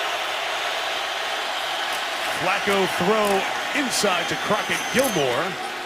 He'll come up a yard shy of the first down as the quarter comes to end. John, that play by Chris Johnson, you and I were here calling the BCS championship game on radio, and Michael Dyer of Auburn did the same thing. It set up the game-winning field goal when Auburn won the title. Did it to Oregon, and that's right. Very similar play. 6 points put up by the Cardinals. They're up 10 after 3. ESPN, celebrating the legacy of Monday Night Football. 20-10, Arizona on top as we start the 4th quarter. Lone touchdown pass of the game came from Carson Palmer, former #1 overall pick, the Heisman winner, the Super Bowl MVP Flacco, 20 of 27. Trying to pick up 3rd and 1 here, and won't do it. As Forsett is stopped. Calais Campbell again. And John Harbaugh may go for this. Calais Campbell, you see again on the middle of the screen. Inside move. What a disruptive force he is. Heads up for a fake here. There have been 2 fakes this year. One, a fake field goal by Baltimore. They did fake a punt against Cincinnati, 4th and 2. Let's see. Football knocked this one very high with hang time, making it tough to catch one for Peterson right outside the 20-yard line. Again, all net on that 42-yard punt. John, you talked about the versatility of Campbell. We see it again tonight. Oh, he's everywhere. He's in his 8th season. Here he is playing on the center at the nose position. He's playing right defensive end. And you keep watching this. There he is lined up at left defensive tackle over the right guard. Where is Calais Campbell? He's back at the 3 technique on the left guard. He's hard to block on the backside of these plays. Made his first Pro Bowl last year. He is on the top of his game, mentally and physically. That's what's called your prime, Mike, and he is doing it in prime time tonight. 5 tackles, 3 of them for loss. The injured Raven is Trey Walker. We have an injury timeout. ESPN's Monday Night Football is brought to you by DirecTV. Call 1-800-DirecTV. And Toyota. Let's go places. Steve. playing guitarist Esteban. Esteban and company playing last night at Soundbites Grill in Sedona, Arizona. I guess our crew was attracted to Soundbites Grill. But Esteban is locally renowned. Tremendous artist. Trey Walker, the 4th-round pick out of Texas Southern, was the injured player. He was escorted by 2 of the athletic training staff right to the locker room. Get an update, we'll give it to you. Andre Ellington is the running back for Arizona, and he gains 3 yards. Courtney Upshaw. Fitzgerald, he just stands over there waiting for Carson Palmer to bring him in motion to block the support. If there's a 7th man in the box, they signal for Fitzgerald to change his split. He's got to come in here and block this safety. He's trying like crazy to find that strong safety. That's what Hines Ward did for Bruce Arians in Pittsburgh to make this one-back running game go, and Fitzgerald is doing that in Arizona for Bruce Arians. Change to his repertoire with 954 catches. Not often the guy with that many catches starts doing that. Here is Ellington underneath for the first down at the 32-yard line for Andre. Baltimore continuing to blitz, and Palmer continuing to unload it before the blitz can get there. Arizona knows Dean Peace is blitzing these open formations, and Palmer had the answer that time. Here's Dean, defensive coordinator. He's with New England 06 to 09.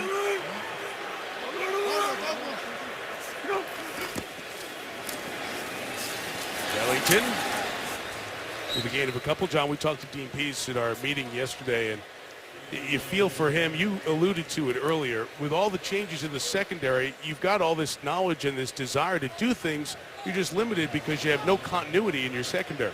Well, if you simplify things so much, it's to the disservice of your team. And if you put too much in, it's to the disservice of your team. So what do you do with all the new corners, new safeties, new players they have up front? It's hard to be competitive and great like they've been in the past. Without starting safety Kendrick Lewis tonight, this is 2nd and 7. Ellington with a good run to the 41-yard line. Here they're trying to line up and show they can run the ball and protect this 10-point lead. And why not run a power play with Mike Iupati? We've seen him do that in San Francisco for a long time. And in this short yardage situation, look at the big men that have just checked in for Baltimore. There's Williams, 98. 93 is Guy. They've got to load it up and stop the run. And once again, you must be careful of the play action pass. That's where Baltimore has been hurt in these short yardage situations. David Johnson now the back on 3rd and 1. He runs to that left side, keeps those legs moving, and his forward progress should get him the first down past the 42-yard line. Well, David Johnson, the biggest back that Arizona has, the former Northern Iowa collegiate, drives his feet. Great effort to get the first down. Nice surge up front. Big first down. A lot of different backs, but a lot of balance in this Carolina offense. I bet you can't name the leading rusher over the last few years for Arizona, Mike. Can you? No. Oh, you can't. First and 10 for the 42. The pressure on Palmer. Dumerville hit his arm as he went to throw. The pass was incomplete. Dumerville is a problem. Has been and continues to be. I don't know if there's a breakdown in an assignment there, but if there's one Baltimore Raven you have to be very careful of, it's Elvis Dumerville. 17 sacks last year, broke a Raven record. He's healthy, and with the game on the line, you got to be careful with him if you're Arizona. Baltimore in desperate need of a big play, desperate need of a turnover. Fitzgerald got 2 blocks. Larry Fitzgerald to the Ravens side of the 50 at the Baltimore 42. Gain of 16. You can do a lot of things with athletic offensive linemen. Valdir at left tackle, number 68, with the kick out on McClellan, and Larry Fitzgerald. North-south physical runner after the catch. Baltimore's on the ropes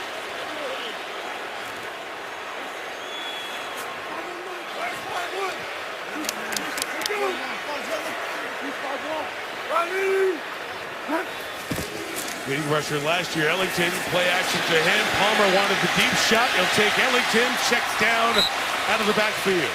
And a yard shy of the first down. And John, you talked about adding Chris Johnson. Ellington led them in rushing last year. For what you were referring to, Rashard Mendenhall the year before that, LaRod Stevens-Howling the year before that, Beanie Wells, Tim Hightower. It's been a different leading rusher for this team year after year after year. I told you. You see Carson Palmer moving in the pocket. I mean, this is a 35-year-old quarterback coming off major knee surgery. That's what's most impressive to me, how well he moves in the pocket. Solid run, chain mover, first down, as Ellington has done a very nice job on this drive. You mentioned it happened in the playoff game for Cincinnati early in that first quarter. Kimo von Oelhoffen got Carson, and then it happened last year against St. Louis. So here's Carson Palmer, all these years removed from 06 to 14. 8.5 years between ACL injuries, and the technology changes, the rehab changes, and the patient changed as well because he's a little bit older. So he attacked it. He talked to many people, did a lot of research, figuring out the best way at his age to come back from this. Michael Floyd on the edge, one-on-one, beat him, Floyd. He'll be marked out of bounds inside the 10. It'll be first and goal at the 5. They want to run this double team scheme behind Mike Iupati. They've been running it right down Baltimore's throat. They love to run the play to the left. But if there's 8 in the box, Palmer just picks the ball up and throws it out there to his wide receiver. And these receivers are really big and fast and hard to tackle. Carson Palmer, incredible story coming back from this knee, but he has complete control of this offense in year 3 under Bruce Arians. They give him 23 on that one. It's a drive. They picked up 5 first downs, looking for the touchdown. Palmer, Brown, in for the touchdown. John Brown. Smoky John Brown, they call him in Arizona. Blinding vertical speed, and he has short area quickness, and that's a real difficult combination to cover. Just a quick out by Brown, and Carson Palmer on the move. Throws a pinpoint pass for 6. You just get the feeling with Larry Fitzgerald, first-round pick, Michael Floyd, first-round pick. Who's the best receiver? Who's your favorite target? Everybody says Smokey Brown. They love Smokey Brown here. They love him. I'd like to be Carson Palmer. He's got some real arsenal to throw to with a running game. You saw Brown right from pylon cam had the ball on the correct side. That extra point is no good. So the extra points, 26 missed to this point this season after 8 missed last year. And that keeps it a 16-point game, so it keeps it a 2-possession game. Ravens have a lot of work to do to get back after Palmer's touchdown pass, second of the night. And Tom Moore's been around a long time, been with a lot of quarterbacks, loves what Carson Palmer can give this Arizona offense. And we talked about that movement on that surgically repaired knee ×2. Well, watch him, Mike. He's looking down the field. He has to reset and move to find these outlet receivers. Here he is, sprinting to his right. You don't normally call these kinds of plays with a man that's coming off a serious knee injury. Heck, he went to Detroit, Mike, earlier in the season and forgot to pack his knee brace. Can you imagine your starting quarterback making all this money coming off a major knee injury, not packing his knee brace? And the incredible part is there's so many people supporting a team. It's up to the player to pack his own bag. And Palmer forgets. Ross needs a big return, brings it out to the 25-yard line. That's the job I want. I want to be the Arizona Cardinal knee-packing coach. Well, they've got enough coaches around here. The Bidwells have given Steve Keim, the general manager, and Bruce Arians great latitude to bring in a lot of specialists, a lot of coaches, and a ton of experience, too. We showed you Tom Moore earlier. They have a wide variety of coaches, young and old. It's been a great part of this great connection. Michael Bidwell, the team president on the left, Steve Keim sitting next to him. Steve, one of the very good executives in this league. He and Bruce Arians hired within a week and a half of each other, and they have worked very well together. Flacco pass incomplete, intended for Kamar Aiken. That's a credit to this ownership and a credit to Bruce Arians. You have Tom Moore and Tom Pratt. Look at the experience they have. Tom Pratt was in Super Bowl I. He's 79 years old. They train the young coaches. And here's Dwight Freeney, Chris Johnson. It's these veteran players that train the young players. So the experienced coaches train the young coaches. They want the experienced blue chip veterans to train the young players. And it's a credit to Steve Keim, the ownership here in Arizona, and Bruce Arians for allowing this to happen. Second and 10, Flacco under pressure underneath. Crockett Gilmore, the tight end, tackled by Jefferson, gain of 8. And Michael Bidwell, the president, took over in 2007. Of course, William Bidwell, his dad, so much a part of it for so long. Team has been in the Bidwell family since the Hall of Famer Charles W. Bidwell purchased the team. And it's helped put a great head coach in place with Bruce Arians, and it has fit. Double-digit wins the last 2 years. Closing in on 5-2. Tyrann Mathieu off the edge. Gets his man. You're a young football player. Get some Arizona defensive film and watch this kid play. He's unaccounted for. He's going to make the sack and the tackle, but Joe Flacco never saw him. And I love what Arizona did. Last week, statistically, they were doing a great job against Pittsburgh, but they didn't finish the game. They were unable to play a 60-minute contest. So far, so good. Sam Cook to kick it away again.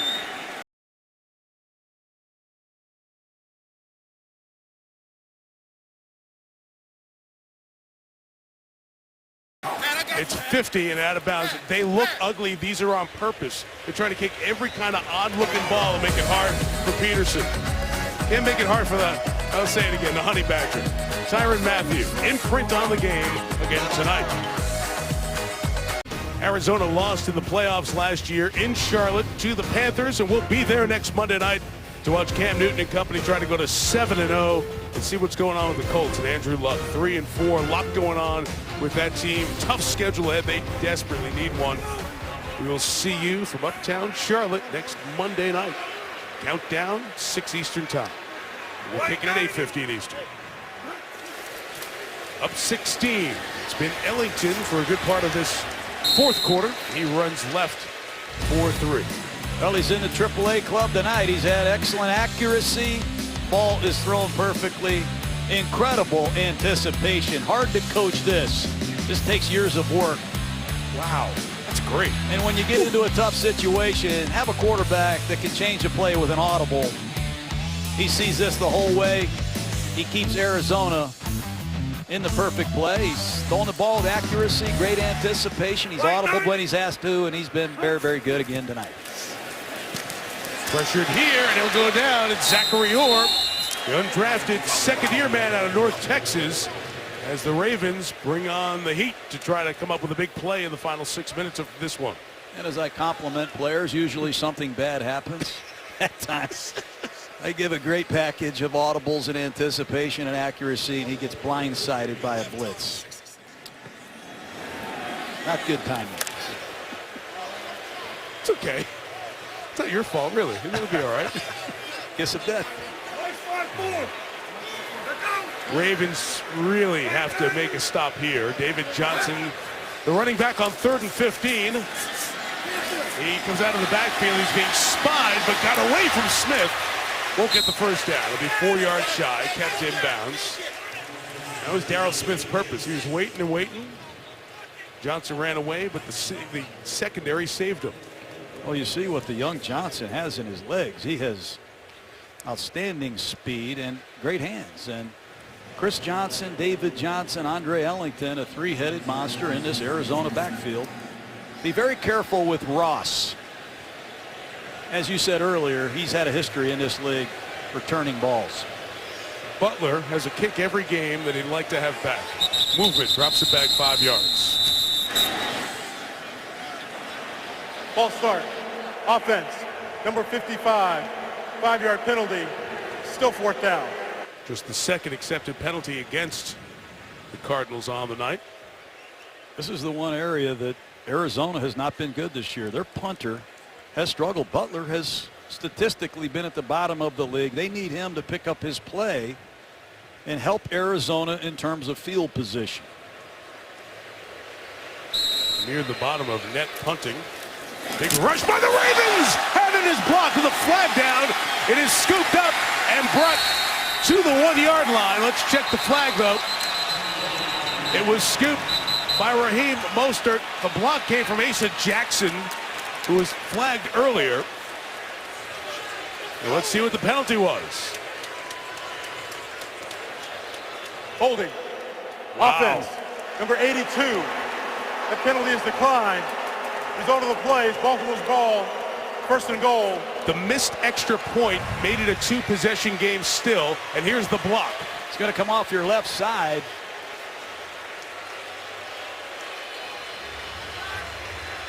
Actually, it comes right up the middle. It's 27 Jackson. The personal protector had to make a choice. Johnson went left. The hold was on the long snapper, and that freed that gap for Jackson to come through and get it. Mostert recovered it. It's first and goal at the 1, or with a situation now. Baltimore score, and they'll go for 2. Flacco will try to throw for it. And it's his check into the end zone, and the fullback out of Harvard has the receiving touchdown. Got to go for 2. 10-point game. Try to make it a 1-possession game. It's a reverse pivot. It's Spider 3-wide banana, Mike. Pull back in the flat. Joe Flacco has Baltimore back in this football game. Second receiving touchdown of the year, third of the career for Juszczyk, the Ohio native who went to Harvard. For the 2 to make it a 1-possession game. Steve Smith to the left with Patrick Peterson. And movement by Crockett Gilmore. That is a terrible mistake by Gilmore. False start. Offense. Number 80. 5-yard penalty. Replay a try. Nobody has younger tight ends in the NFL. Gilmore in his second year than 2 rookies. Oh, he just jumps off sides. You're going to use a check with me on these 2-point plays. You got to keep your poise in the noise, and that moves the ball back to the 7-yard line.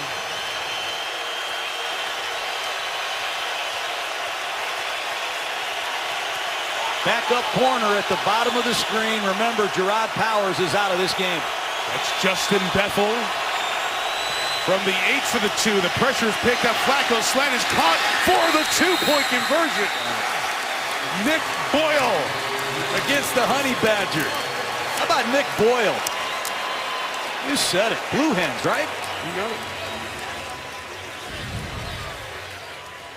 Great throw by Flacco in a crowd. Boyle clutches it, secures it, makes this a 1-possession game.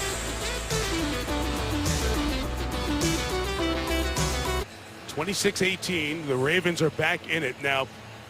From that last drive, we were getting ready when the Ravens got the ball back to update a couple of injuries. Kelechi Osemele hurt his knee. Eugene Monroe his shoulder on that prior drive for Baltimore. That's the left side of their offensive line. They're out, but then they took over at the 1, scored to the 2-point conversion, so there was a lot going on. We couldn't get you that info. You see Fitzgerald out there and Brown. That means hands team want to prepare against an onside kick. This is an outstanding special teams unit coached by Jerry Rosberg, Randy Brown, the kicking consultant. They've got a lot of tricks. Of course, John Harbaugh, former special teams coach. This is one of the tricks. They're just trying to pop it into a voided area. Arizona was all over it. It's fair comp by Peterson back at the 14-yard line. Well, why we still have a game? It would have been a 3-score game if Catanzaro did not miss the extra point. And then the block punt. Recovered. They couldn't scoop and score, but Mostert recovered it at the 1. Juszczyk catching the 2-point conversion. And then Flacco for the touchdown. And then the 2-point conversion with Flacco to Boyle gives us a 1-score game with 4:26 to go. Well, Drew Butler's got to get that punt off, Mike. I don't care what the time is supposed to be, 2.0 or better. You're in a danger punt situation. You got to get that ball off quicker, knowing that the blitz has to be on. 2.0 is the time you want to get it off under. It was just over that, 2.03. Thus the block punt, and now Arizona has to go to the 4-minute offense. They go to Chris Johnson, and he is stopped by Darryl Smith. No gain. Darryl Smith, what a player he is. He had to succeed Ray Lewis, and he's done an unbelievable job as a leading tackler of this Raven defense. They're covering everybody up. They're keeping Smith clean to roam and make plays. Carson Palmer's going to have to throw the football if they want to move it, because running it against this Baltimore front in this situation will be tough. Still the full bucket of timeouts for Baltimore. Palmer to throw. Dumerville was pressured. Gresham, the tight end. Great play call there. Gets the first down at the 26-yard line. Boy, it's a screen pass with power action. They pull Mike Iupati from left to right. They're going to make this look like it's a running play. But Jermaine Gresham, instead of blocking the backside, he leaks out on a screen for a critical first down. Nice call by Bruce Arians. And you see Iupati and Chris Johnson doing everything they can to keep Elvis Dumerville out of it.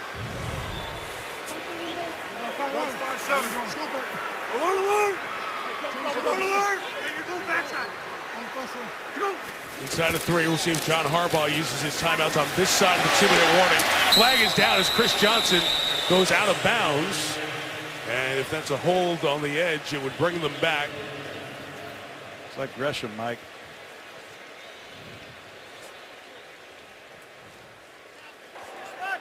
Holding. Offense, number 84. 10 yards from the previous spot. Replay, first down. Inside of 5 minutes, the fourth quarter. Of course, the clock does not restart until the snap. So it'll be 2:55 for this next snap. You're at the point of attack. Oftentimes the tight end gets caught. I didn't see anything there. I just don't understand some of these flags that are thrown. It's got to be obvious to make that call in this situation. That wasn't.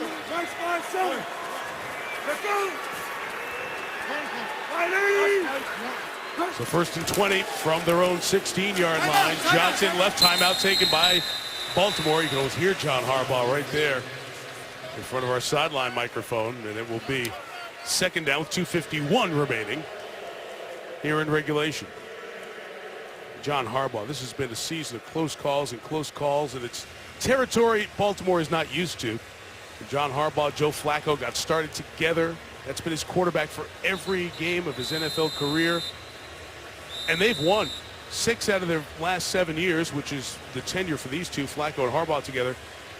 They've been to the playoffs. Only once did they miss, 3 times to the AFC Championship game. And, of course, some 32 months ago, John beat his brother Jim Harbaugh to win the Super Bowl, Baltimore over San Francisco. But now, John, at 1-5, the close games, the Raven way, found a way to win. They just haven't been able to, in large part, the massive turnover of personnel from those Super Bowl teams and those great defenses. But they do compete, and they're in every game until the very end. Second and 19. Palmer to throw. It is complete with Gresham, who will get to within 3 yards of the first down, and Baltimore will exhaust its second timeout with 2:44 remaining. But the results have changed a little bit in Baltimore because his cast has changed so much. As you said, he's got a new receiving core. He's got a new front four. But he has resisted giving in to anything. And on this 3rd down and 3, I'll be anxious to see what Dean Pease, the defensive coordinator of Baltimore, does. He's got to load the box and prevent Arizona to run the football. And in so doing, he's going to create some one-on-one situations. I think Bruce Arians, with 2 halfbacks in the game, is going to go to his no-back set, Mike. He's got Ellington and David Johnson in the game. They might spread Baltimore out again and use a no-back set. How much of this call at this time is tendencies from earlier in the season or what you've seen in the game tonight? I think this is based on what you've seen tonight. But there's 2 halfbacks in the game. There's some deception going on. 3rd and 3. Almost a must stop for the Ravens. Palmer, pressure, leaking out. Ellington's going to get there. First down at the 42-yard line. You were all over those 2 halfbacks, and it's enough for Arizona to get it. The only bad part was he went out of bounds, which will give Baltimore a chance to get it with a little time left if Arizona doesn't get another first down. Oh, we call it a swap screen. So you see one back go this way, one back goes the other, and it confuses the coverage of the Ravens. One back goes to the right, the other back goes to the left. They pick off the coverage, and Andre Ellington, all these backs can catch the ball. What a great catch at crunch time by Andre Ellington. And the only reason Chris Johnson is in town because Ellington and David Johnson were hurt in training camp. Now they're all working together. Baltimore will have a chance to get the ball back with about a minute left if they don't allow Arizona to get a first down. Here's the stop there on the first down run with Williams. Baltimore uses its final timeout here. 2:32 to go. So Baltimore exhausting the timeouts. Second down play, as long as they run it, will take it to the 2-minute warning. And the third down play would take it inside a minute 15. So about a minute 8 or 7 if they can stop them, depending on Arizona's play calls. There are all those close calls, John. Well, look 6 at Denver. Yeah, look, Mike, look at where they've been, though. At Denver, at Oakland. I mean, they're at San Francisco. They're at Arizona tonight.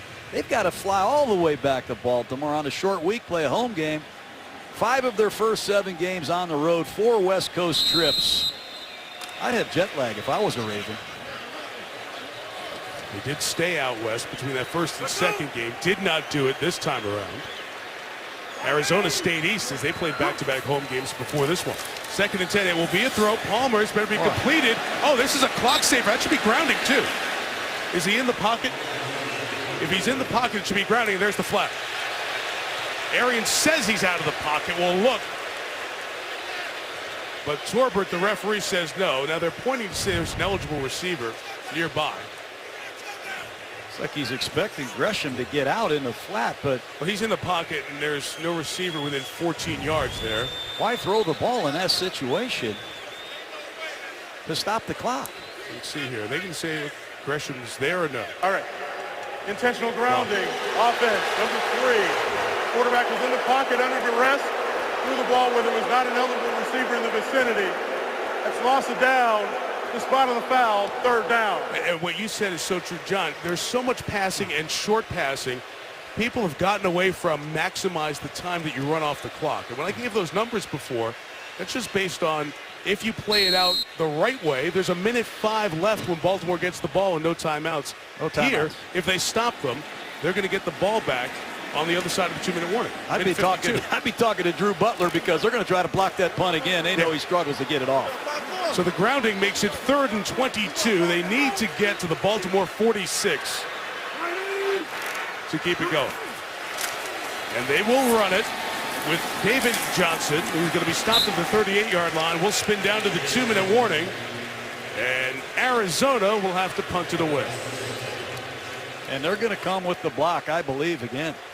They got it right up the middle. Jackson, the last time.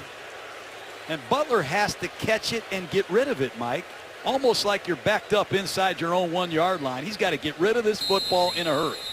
Time to think about it at the 2-minute warning. Baltimore hanging on, still alive. 2-minute warning here in Arizona, still a 1-possession game. Hi, everybody. I'm Steve Levy. Make sure you stay tuned after the game. Sports Center at night with Scott Van Pelt. I'll be joined by Steve Young and Trent Dilfer and Ray Lewis. We'll break it all down. SVP will chat with Ohio State head football coach Urban Meyer and Louis Riddick with more on just the latest Greg Hardy blow-up. That's all coming up. Sports Center at night. Immediately following the game, Mike and John take us home. Okay, Steve, 2 gifts put pressure on Drew Butler in this punt. Ellington running out of bounds, although he did pick up the first down. And then the incomplete pass compounded by the intentional grounding. Last punt of Butler's was blocked. The 4th block punt of his career. Will Baltimore set up a return or come after it? They're coming after it. The personal protector, Rashad Johnson, calls the gunners in. It gives Baltimore a return chance if it gets off.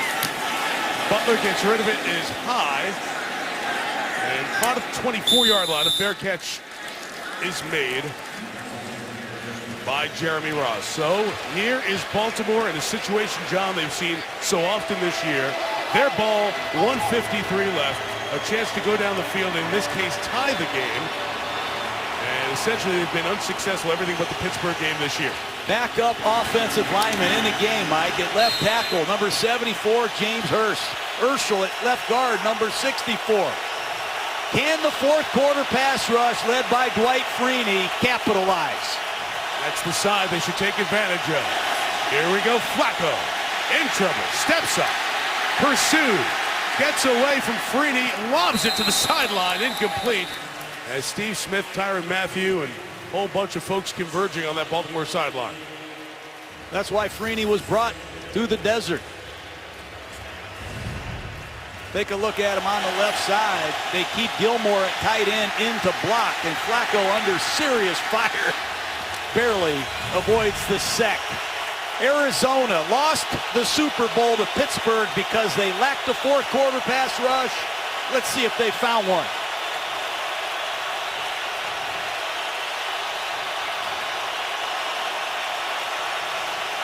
Second and 10. Crosser, it's caught. Brown, yard shy of the first down is Marlon Brown at the 33. Gotta hurry. And watch the Arizona offensive lineman, Euro quarterback Rich Gannon, broadcast the game last week. You notice in this situation, Baltimore's linemen were not with urgency up to the ball in these spots with a turning clock and no timeouts. 3rd and 1, Flacco, compressed pocket, passes incomplete. Peterson on the coverage, Brown the intended receiver, and we're down to 4th and 1. Freeney's disappointed in himself. Look what he's doing over here, right defensive end. He is breathing fire on Joe Flacco. They've got to get a chip or a nudge or some kind of help for their backup left tackle, James Hurst. 4th down and 1. Expect a sprint out to the right. Got to keep this drive alive. But the ball has to come out quick. Here comes Arizona with all they have. They bring 5. Freeney chasing. Flacco trying to keep the game alive. Throws it across and it's caught. Gilmore to the 42. And it goes on with 1:07 remaining in regulation. Joe Flacco, he's been here every single game all season long. He's had Baltimore on the brink. 21 times he's brought him back. Can he do it again? Steve Smith in the slot.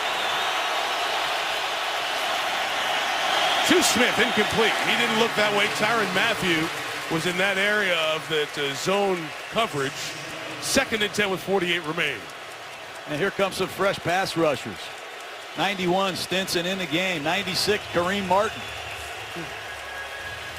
Smith coming off the field here, along with Marlon Brown, as they ran those 5 consecutive plays. So backup linemen, backup receivers in there for Flacco, as Chris Givens and Kamar Aiken are in there. Who are these 3 receivers? Unbelievable. Here comes the blitz. Mathieu off the corner.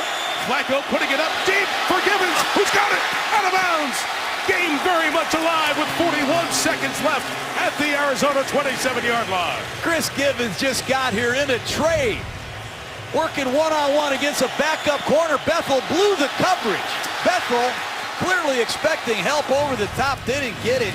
But Joe Flacco with receivers that just got here and learned this offense.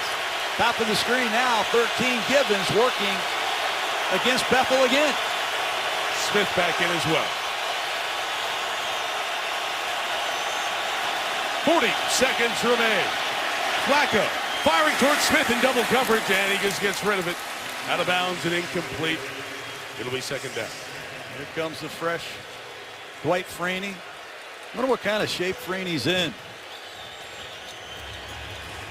Freeney was going to retire if he was unsigned after week 2. It went till week 5. He was working on his golf game, brought his handicap down a few strokes. It's a far different story now. This is where you find out what you're made of on defense, Mike. A lot of things have gone wrong. A lot of things are going against you. Put your foot down, find a way to get a stop. Going to be hard to do against the world champion Flacco. He'll empty the backfield now. Arizona adjusts. Freeney a free rush. Thrown up in the middle of the field to Gilmore. What a catch! At the 4, they have no timeouts. They'll try to clock it. They come with an all-out blitz. Joe Flacco read it perfectly. And Crockett Gilmore redeems himself. Clocked at 18, so they should have 3 or 4 chances to go to the end zone. Size always been a huge factor down the field, and Crockett Gilmore goes up and gets it against the undersized Jefferson. 3rd-round pick from Colorado State last year. Even this week he said, I should still be a defensive end like he was in his early days in Fort Collins. Wants to be a pass rusher. I expect Flacco to use the field here and sprint out to his right. Boyle, the rookie tight end, is split out at the top of the screen. Play clock, watch the play clock. They're having trouble getting lined up. They're all over the map. Flags are down. Flacco's throw to Smith is complete. Steve is down, but there are flags down.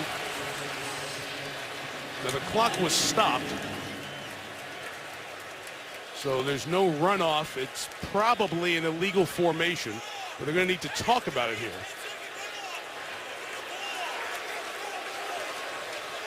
The conversation going on with the 3 officials. Was someone off the line of scrimmage there or not?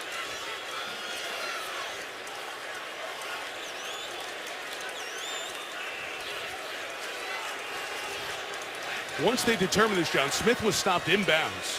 So they're going to need to be ready to run a play if, in fact, there was no flag. Illegal shift. There was. By the offense. All 11 players did not get set before the snap. That's a 5-yard penalty. Replay 2nd down. Again, play with a dead clock, so there's no 10-second runoff.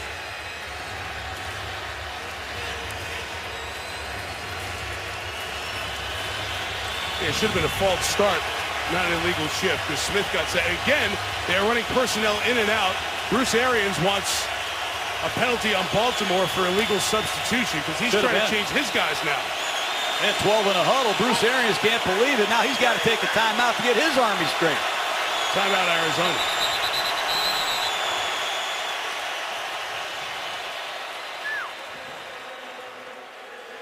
This has not been pretty in terms of execution here in the 4th quarter, all the way around. And this is a huge advantage right now for Baltimore, Mike, because they get time to go to the sideline and get the play that they want. Mark Trestman has a good opportunity to look over his sideline sheet, talk to his coaches. You get Steve Smith a little bit of rest, and you give your quarterback the best play possible. He's got plenty of time for 2 plays. But Joe Flacco, the veteran quarterback, now gets time to relay a lot of information to some key people, and some of these players are brand new here. And again, John, let's point out what you said at the beginning of this drive. No Eugene Monroe left tackle, no Colecchio Semele left guard. Both went out a couple of drives ago. Backup offensive lineman on the left side. 2nd and goal. All out blitz. Flacco back, pressure on to the middle again for Gilmore, and it is secured and intercepted by Tony Jefferson. You talk about Arizona's history of blitzing under Todd Bowles. You have to credit James Betcher, the new defensive coordinator of Arizona. With the game on the line, he brings the house. Unblocked player coming off the right side of the screen. Flacco has no choice but to elevate this ball to his big tight end. And Jefferson with another interception for this Cardinal defense, and they are really good at taking the ball away. He does a great job of almost coming to a short stop here once he secures the ball to end the game, essentially, and get Carson Palmer in start 150, win number 75. And it ends, John, much like the game in Denver did for Baltimore. They got down there close, and they throw an interception. Flacco had no choice. He couldn't take a sack there with the clock running down and no timeouts. Sports Center coming up. GMC postgame report. A lot to discuss in this one. Arizona remains in first. They are 5-2. The Ravens join the Lions, the worst record in the NFL after 7 weeks. That's 1-6. Cardinals 26, Ravens 18. GMC postgame coming up. Back to Glendale with the Gruden Grinder. Scott Van Pelt standing by for Sports Center. It all comes up in a moment.